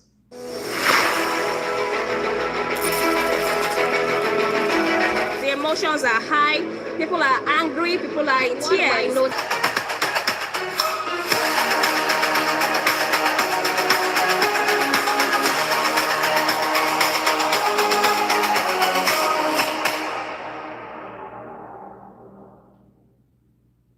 The stories of insecurity in Nigeria has once again been brought to the fore, and this time the President of the United States has warned that if the federal government of Nigeria does not act fast, there might be a military intervention in the country. But then again, the government has refused to accept that these claims of insecurity are pertaining to a particular religion. They say that insecurity affects every single person, religion or not, and it's not religiously motivated. But this time we have Reverend Ezekiel Datumo, who has been saying that these killings are religiously motivated, targeted at the Christians. And today he has come with claims and proofs that he says are the things that he sees that makes him talk about this with so much passion. Thank you so much for being here again, sir. Thank you very much, Mike. All right, sir. Before the break, you were talking about some of these experiences, some of these killings that you have, you've seen the bodies, you've conducted mass burials. You also shared some accounts of things that happened in Dogonahawa village, and you talked about some things that happened in Yelwa Shandam. Now, one of the examples you gave was the fact that sometimes these attackers come to the churches and kill the men and rape some of the women, and then you also allege that some women are taken to neighboring villages. Run me through some of these experiences, because there have been speculations that since these attacks started, the Islamic groups or Islamic leaders have not really done anything in terms of sanctioning some of these Muslim attackers that have been alleged to attack these people. And it didn't just start in 2021. If we look back in history, we will talk about Deborah Yakubu, who was stoned to death in 2022. We'll also talk about Deaconess Eunice Olawale, who was murdered by alleged Muslim extremists in 2016. So that if it's not religiously motivated, why are these Islamist leaders not calling to order, or at least, enforcing the sanctions and punishment of some of these perpetrators? But you see, what happened? The real issue here is glaring. There are forces in the Islamic perspective that is being released so that the world will not know that Christians are not killed. But let's look at, to prove to you this is a religion. They know. Look at Deborah killing. No cleric of Islamic condemn it.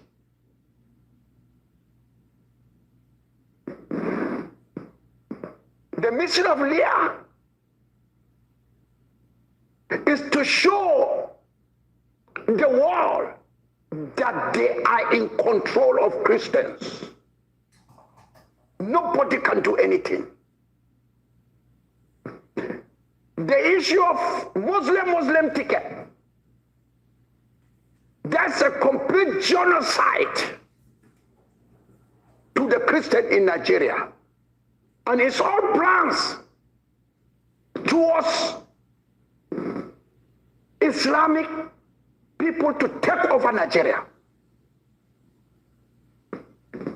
Special advisor on security matters. It's a position that has become a birthright for Islam. Look at it. A non-cleric, Sheikh Yahya Jingri, came out publicly and said they should stop arresting Fulani. And he's the leader of Izala, the strongest sect in Islam. And all his people are allegiant to what he said. No government condemned him. No single cleric. They were silent about it. The man was boastful. And you will say that this thing is not religion? Okay, the warning that was issued by the President of the United States regarding a military intervention if the federal government doesn't act fast. Do you think that a U.S. intervention will solve the problem of insecurity, or would it just worsen the already existing issue on ground?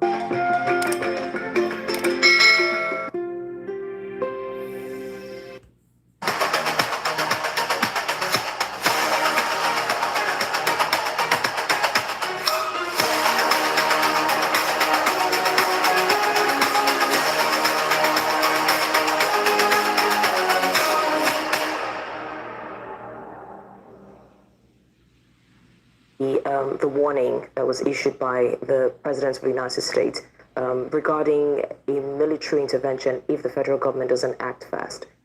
Do you think that a U.S. intervention will solve the problem of insecurity, or would it just worsen the already existing issue on ground? This is what the clerics say, that it wasn't it. It will not. Why is it that? Look at it vividly. My Bible tells me I should say the truth, and the truth will set me free. These are people that are enjoying to loot government money by releasing their children, the Almajiris and the rest. They went into kidnapping, robbing people on the way, sending them in all the states. And they do as atrocities to the whole nation, and the government knows. And look at what is happening. These people, instead of them to come out and say, thank you, Trump, for coming in to help us.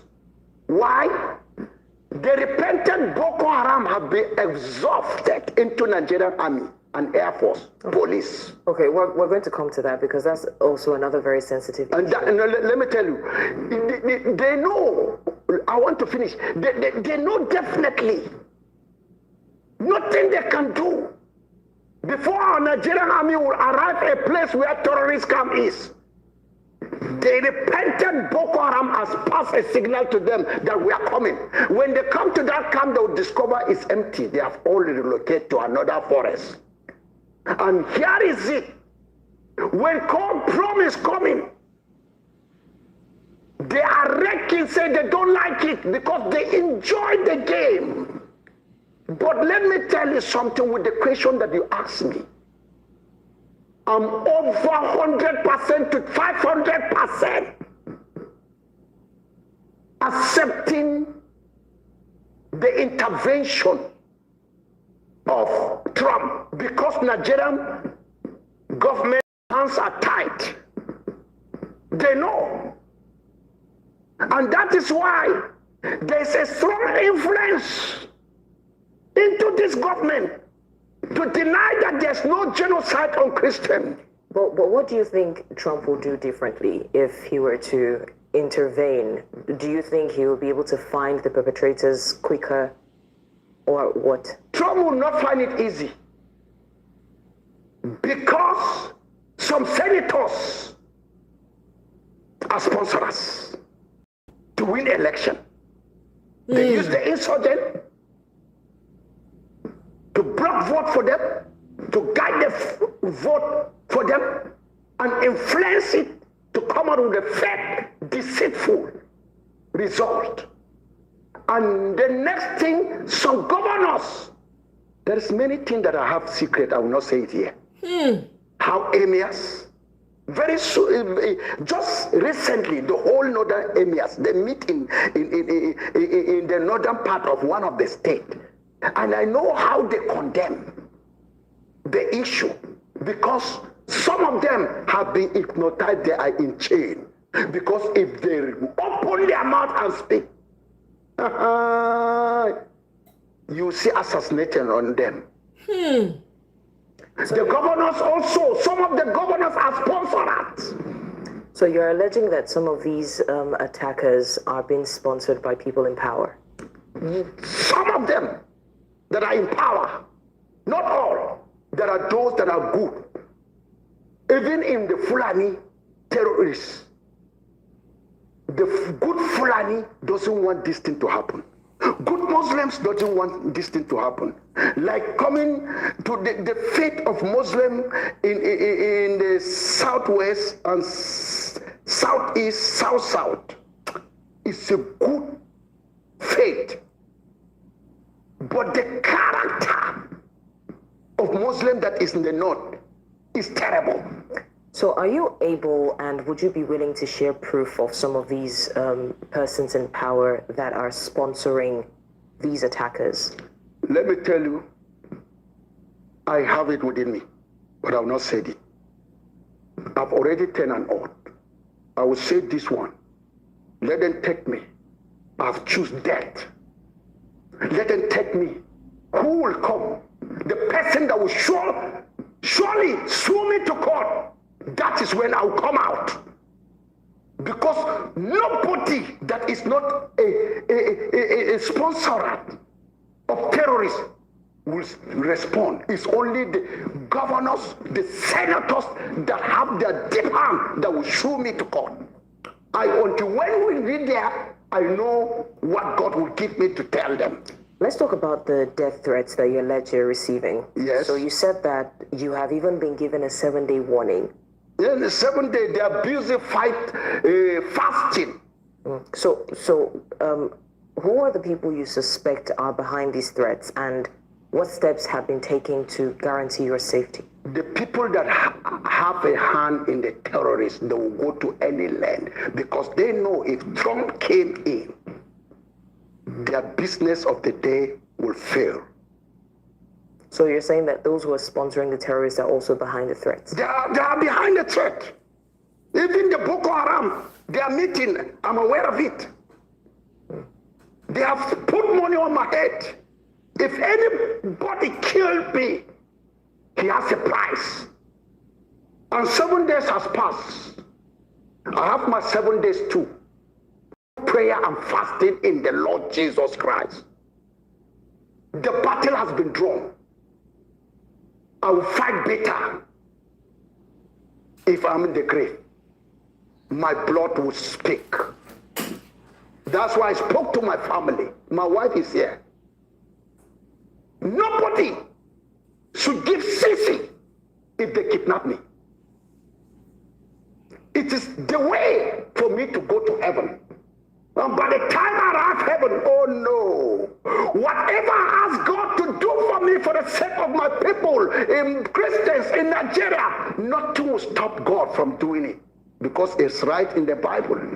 Because the soul of innocent people that were killed on earth in Revelation are crying every day in heaven, saying, God, when shall you take vengeance for them, for us? They gave them white garment. Wait until other brothers have been killed on earth. That is, I'm one of the other brothers. Okay, so yes. I mean, these are very strong words, and I've seen a couple of those videos where you have said that you've given explicit instruction to your people that they shouldn't pay ransom, that your blood speaks better. Guys, please, the likes are very low. Can you please help take the likes up? Please continue to double tap your screen device to like the video, or click on the 3 dots on the right hand corner to like the video, please. The likes are very, very low. Please keep liking to get the likes up. Thank you, if you haven't done so already. But to those who have liked, thank you very much. But please continue to click on the on your screen device to like the show. Thank you. Speaks better. Because why I say this, listen, why I say this, it is in the agenda of Islamic terrorists. They should kidnap Christians as long as they can do and ask for ransom so that they will plunder the Christians and cripple their businesses, cripple the income that they will feed their family. And it's part of jihad. It's part of jihad. So these threats that you're receiving. So why should I take the last thing that my children would eat and they would just plunder me and end up, my children will be suffering? I know what is happening in the nation. Even my children. Once they see the name of my children looking for employment, looking for service, they refuse. They will eliminate my children. Even if they write the exam very well, they saw that Chomo Ezekiel, they'll just cancel it. Is this what is happening now? Now to me.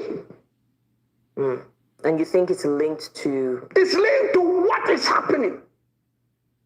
Okay, so these threats... And that's getting what I told my children, that, please let me tell you something. Every one of them must carry the cross. Be in Christ. Let Jesus take over your life. The country is something. Even when you are in the queue, you mention your name that you are Darin Ezekiel Dachomo. You are Mvo Ezekiel Dachomo. Those who when they are married, so their name has changed. But once they discover they have a link to their father, they will say, this is a man that is giving us trouble in Nigeria. They should never give room for his children. And that's what my children are suffering today. Okay, Reverend, I want to find out. With the graduates, they are nothing, they cannot apply. Yeah, I want to find out about the threats that you mentioned. Yes. You know, you got information that you have a 7-day warning, which you say the 7 day has elapsed. It has elapsed. So you also talked about the fact that you know about their gatherings. Do you have people giving you this information, or it's speculation? Absolutely, from the bottom of my heart, insiders. Those that knows what I was doing is good. Let me tell you something. If my Bible says I should love my neighbor, and I refuse to love my neighbor, I'm under a curse.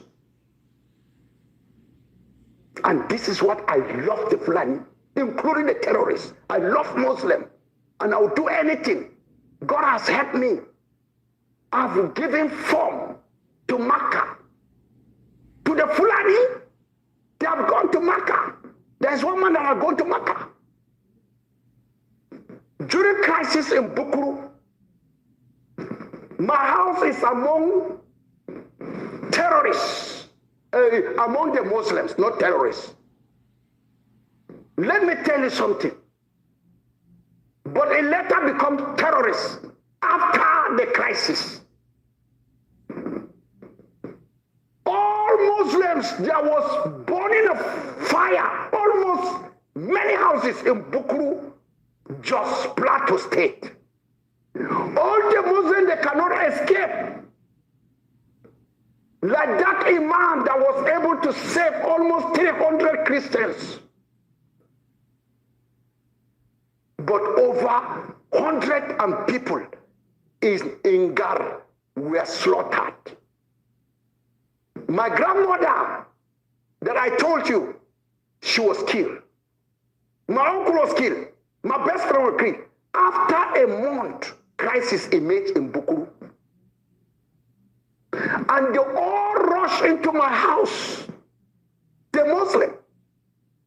My wife is there.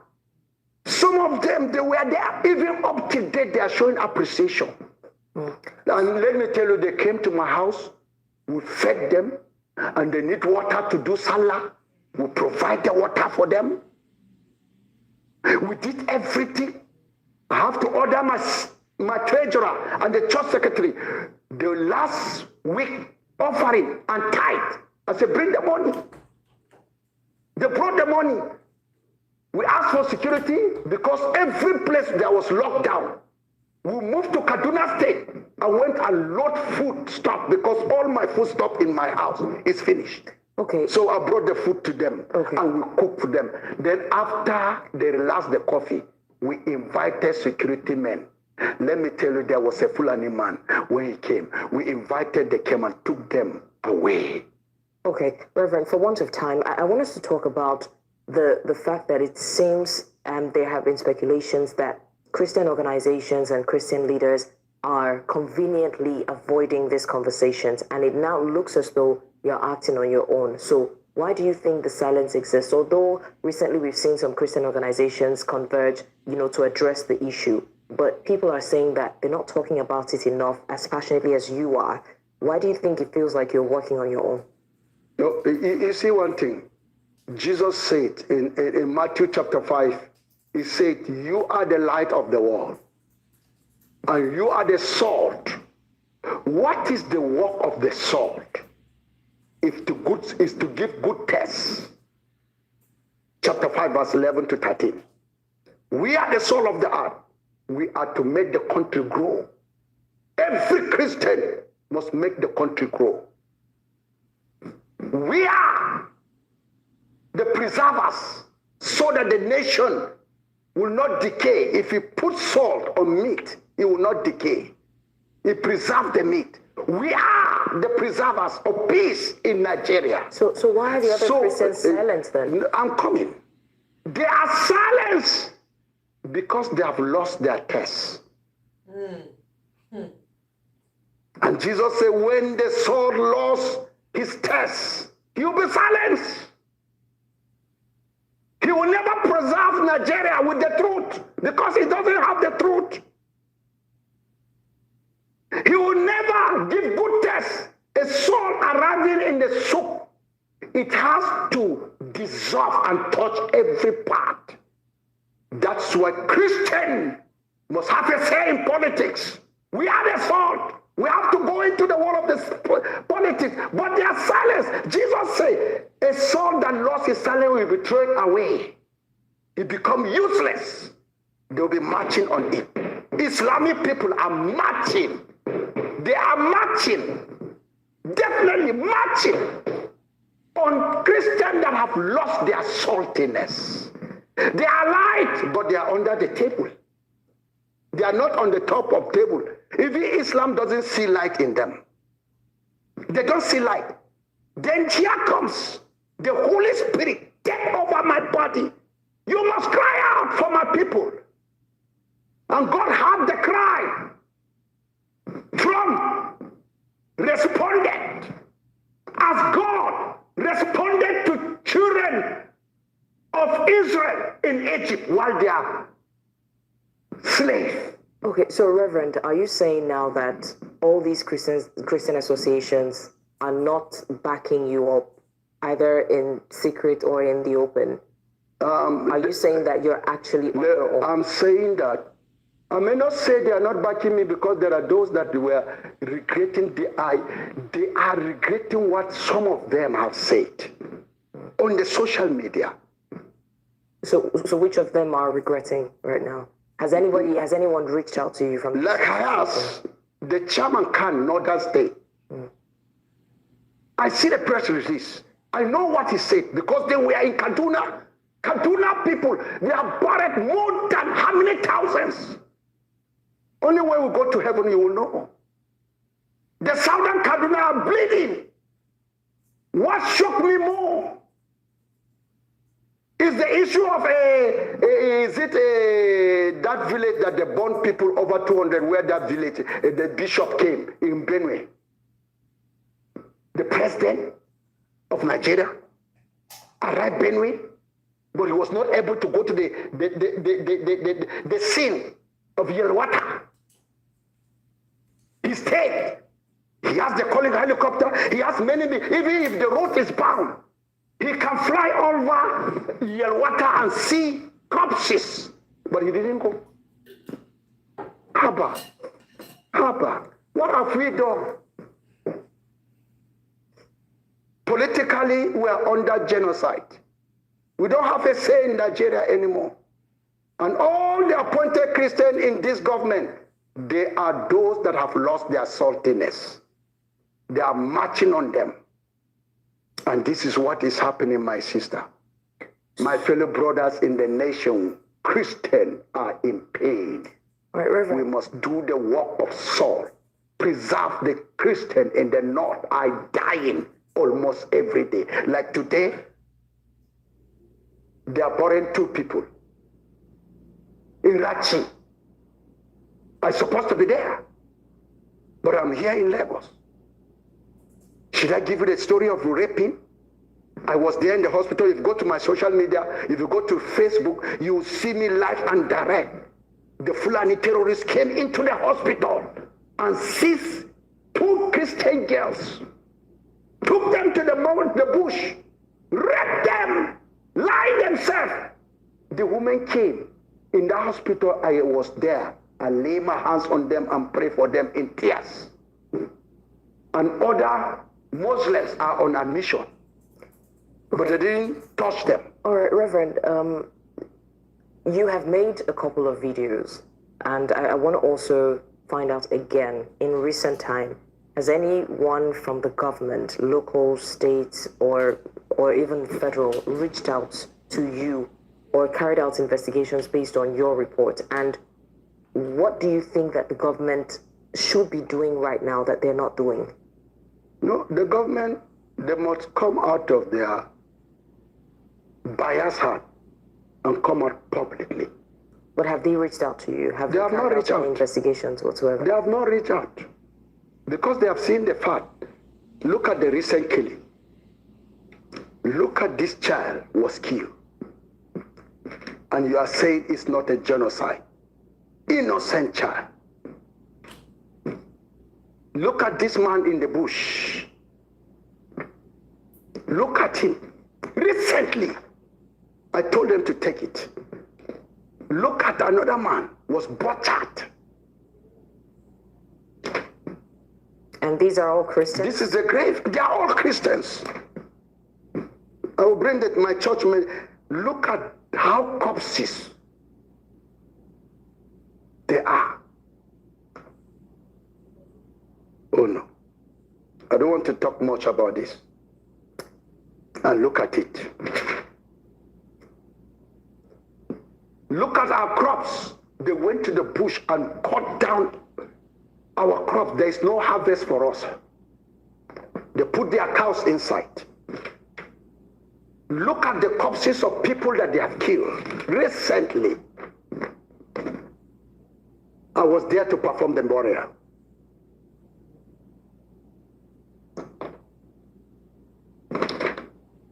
Oh, this one is not clear. Look at the corpse of my church secretary in Yarwe, lying. And this church secretary came from the military sector. They were holding a meeting with the Fulani for peacekeeping. One of the Fulani, they follow him and track him down. They shot him completely. Solo. What will I say? Look at it. It's here. The crops that they cut down. Look at it. Evidence upon evidence out of hundreds of farms that have been destroyed. Now we are thinking with my wife what we are going to do to buy foodstuffs with the support that we are receiving. And you think this has nothing to do with the farmer-herder clashes? It has nothing to do. It's a religion thing. Do you think if we are the Muslims because they want to conquer Plateau? They want Plateau to belong as Nasarawa state. Plateau and Benue, they are four. They will bring it under Sokoto Caliphate. And because we stand tall to be resistance, very stubborn to Islamic jihad, and we know we have told our children, we are ready to die so that you have a place to live. And what we are passing through is to help Nigeria survive. Christianity in Nigeria must survive in the name of Jesus. All right, Reverend. Look at my church clearly. This picture came out. Look at his corpse. He came there to kill him. I have to look for money and take care of his wife with my wife and the church. We have to go in to help his family. And do you know what this boy was doing? He stood on the ground. God used him to stop cattle rustling. Together with the chairman Yeti Allah of Barkiladi local government. So when we succeeded in stopping the youths of the Fulani, we are not happy. They went and killed the chairman this year, Yeti Allah, who was blocking them not to come and kill us. They eliminate him. And look at the secretary, they're working together, they eliminate him. Then you are telling me that there is no religion, it's a real religion. Look at his corpse. When we invited the army, because we cannot carry the corpse, we have to invite the army because they were there, ambush, waiting for us to come. Then they will do the same thing they did with Senator Danton. When Senator Danton went for burial of over 40 people that were killed, they were waiting on mountains when we are descending into, come and see, gunshots practically from different angles. Were some of these attacks targeted at children? Yes. If they found children, let me tell you, I myself, look at it.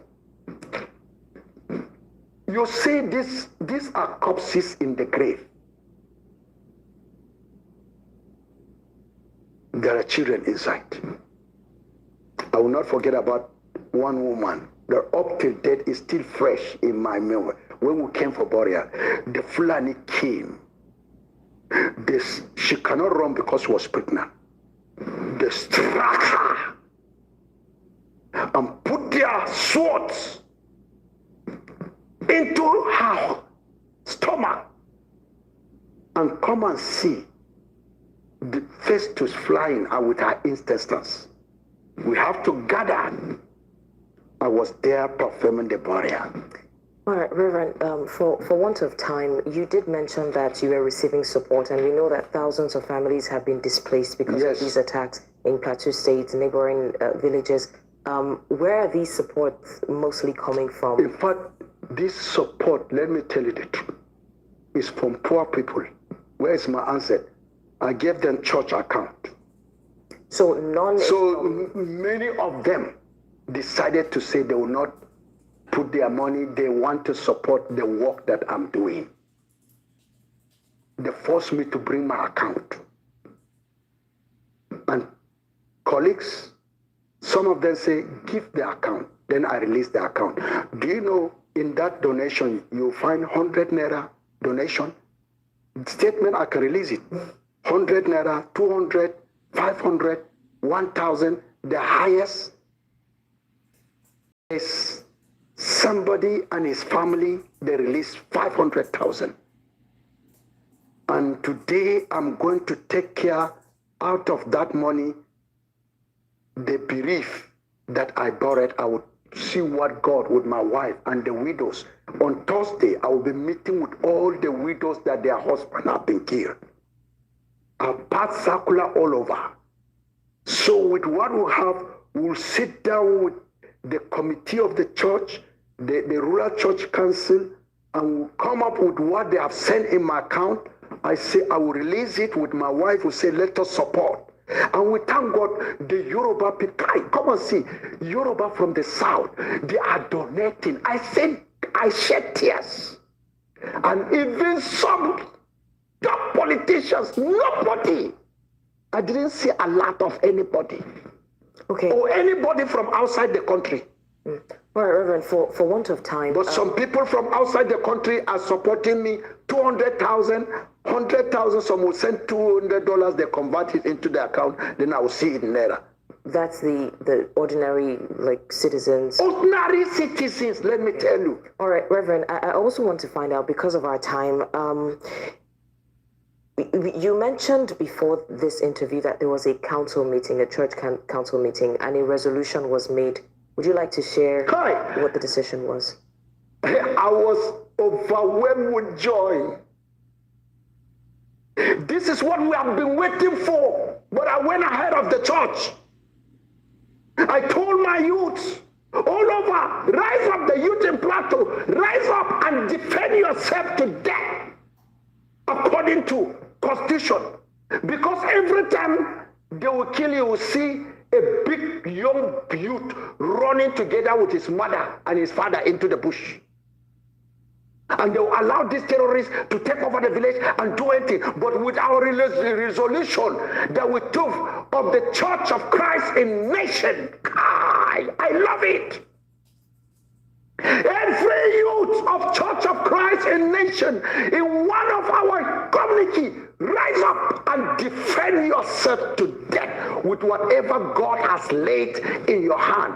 God asked Moses, what do you have?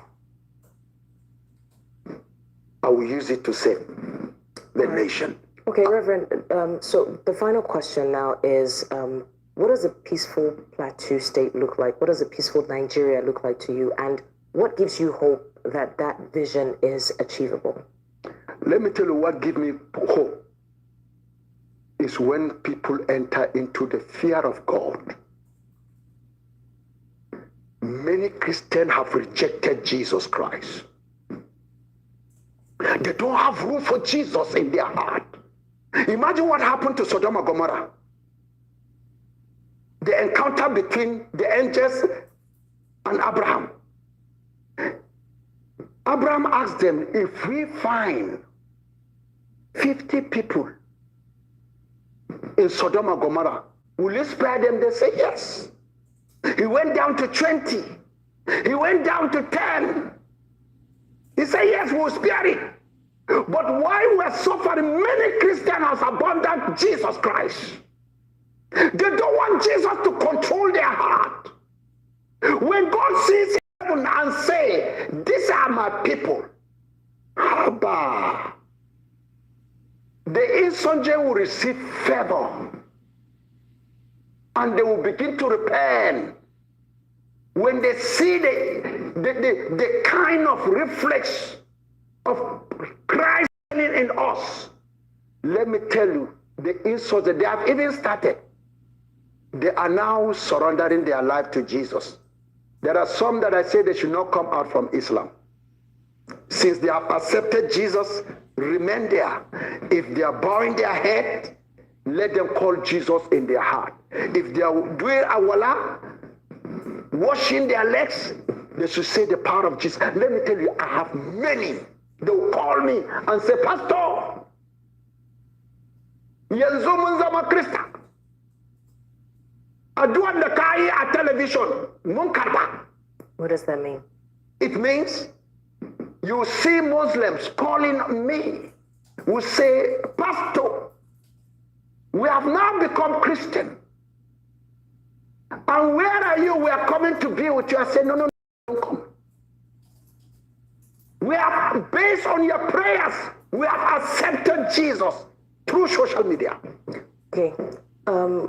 Reverend, what is your final message to both Christian and Muslim clerics? In fact, my final message, all Christians should continue to display love, shed abroad over our heart by the power of the Holy Spirit. Let's try our best to show love, and this is what we are doing. I love the Muslim, I care for them, and every Christian must imitate. And to the Muslim side, you know you are. When you choose Nigeria to have peace, Nigeria will have peace. But if you refuse that Nigeria will not know peace, we will never experience peace. But already Christians are the supplier of peace. When I was invited by Josie, former Josie, into Rukubabara, and they gave me a chance to speak. What do you have to say about the same question you threw to me? My first statement, 7 Muslims were invited from different local government. Christian traditional rulers, generals from the headquarters, they were there with the GOC, and they gave me time and they asked me this question. I stood up and said, if you go to my Facebook, you scout, you will find it. I say, why is it that one-sided is supplying peace for the nation? My fellow Muslims, why is it that, you know, if you stood on your ground and say you are going to supply peace for us in Nigeria, we will have peace. Okay. All right, Reverend, we want to appreciate you for joining us. Thank you for your time and for lending your voice to this course. It's been an interesting conversation on NC Exclusive with Reverend Evangelist Ezekiel Dachamo, Provincial Church Chairman of the Church of Christ in Nation, Barakin Ladi Local Government Area, Plateau State, who insists that the killings in Nigeria, especially in the north, are religiously motivated, despite the claims that the insecurity is a general menace. Thank you so much for watching. I'm Blessings Musugu. Yeah, that was a great interview. I'm not even going to take anything away from that. That was a great interview. I think we need to continue to shine the torchlight on this, and I'm keeping an eye out for the interview with the minister on Uncensored with Piers Morgan, because it looks like there was a lot. The man is been trying to explain and over-explain himself. Guys, please keep liking the video, keep the likes going up.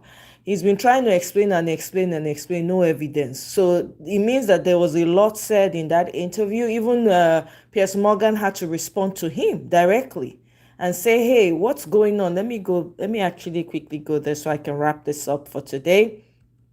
So here's the thing. Where is it? Let me see.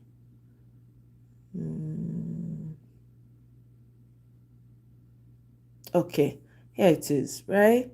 This minister says, I appeared on Piers Morgan's flagship program, Piers Uncensored, where I presented a factual and contextual perspective on the misleading narratives and allegations of religious persecution in Nigeria. My explanation, supported by verifiable data, may not have conformed to certain preconceived views. However, for the sake of integrity and transparency, it is essential that the full interview be aired exactly as recorded without edits or selective omissions. Nigeria's truth must not be distorted to fit external biases. Story. Anyway, guys, please continue to double tap the screen to like if you have not yet liked. Please help me with the likes. So Piers responded, "You seem to be panicking, Foreign Minister. Rest assured, we will air your comments in full. The show is called Uncensored for a reason. Whether the people believe what you said remains to be seen." Okay, this man has been panicking. Explain, no evidence. He just shout, they explain. I never see people like this. So this lady, I think she's a Catholic person, responded with a video with Zari in it and told him to call Zari for more perspective on what's going on. Like, Nigeria's genocide needs to be stopped. Okay, so like she tagged him on it, and then people started responding with what's it called, receipts of what has been going on. Receipts after receipts after receipts. Okay, so no matter how much you try to gaslight and lie about this, do not let anybody gaslight you. In the event you find yourself on any platform where they are talking about this, do not allow anybody gaslight you. These people have come to take your land in Nigeria, your indigenous land. Best believe it. And guess what? You will hear them. Some of them will come up and be speaking. They're going to speak English. They get alphabet after their name. PhD. This one D. That one D. Na lie, yo. Na lie. Be ready. No giving. No. These people. Apparently, me, I just recently learned about Takia. So they can lie. All right? To push their beliefs forward, they can lie. Their religion allows it. Omo, we are already, I don't talk and since we are in a battle. Okay? We are in a battle for the soul of Nigeria. My own be say, make that country, anything will happen, make it happen right now. Do you understand? And I want, make Trump come, guns blazing. Omo, we need them for that country. We need them. Since these people won't run mad, make everybody see. Sheikh Gumi went and said, oh, may they prove, say those coffins, people they inside. This is what Sheikh Gumi has gone to Turkey to go and say. All right? So guys, I'm going to wrap it here. Look at the terrorists having community meeting. See terrorists for here. See, they demand 7 million from people before they go to their farms. Where farmers want to see 7 million. So my people, now here I go end them. I beg. Do not stop talking. No. Don't let them gaslight you. I'll see you guys on my next one. Thank you so much. Thank you so much, my brother Mike. Thank you for your super chat, your consistent support. I know as I want to thank you now. Thank you so much. I really appreciate it. Petonu, thank you. So anyway, my people, I will see you now on my next one. Thank you. Have a wonderful rest of the day. Bye.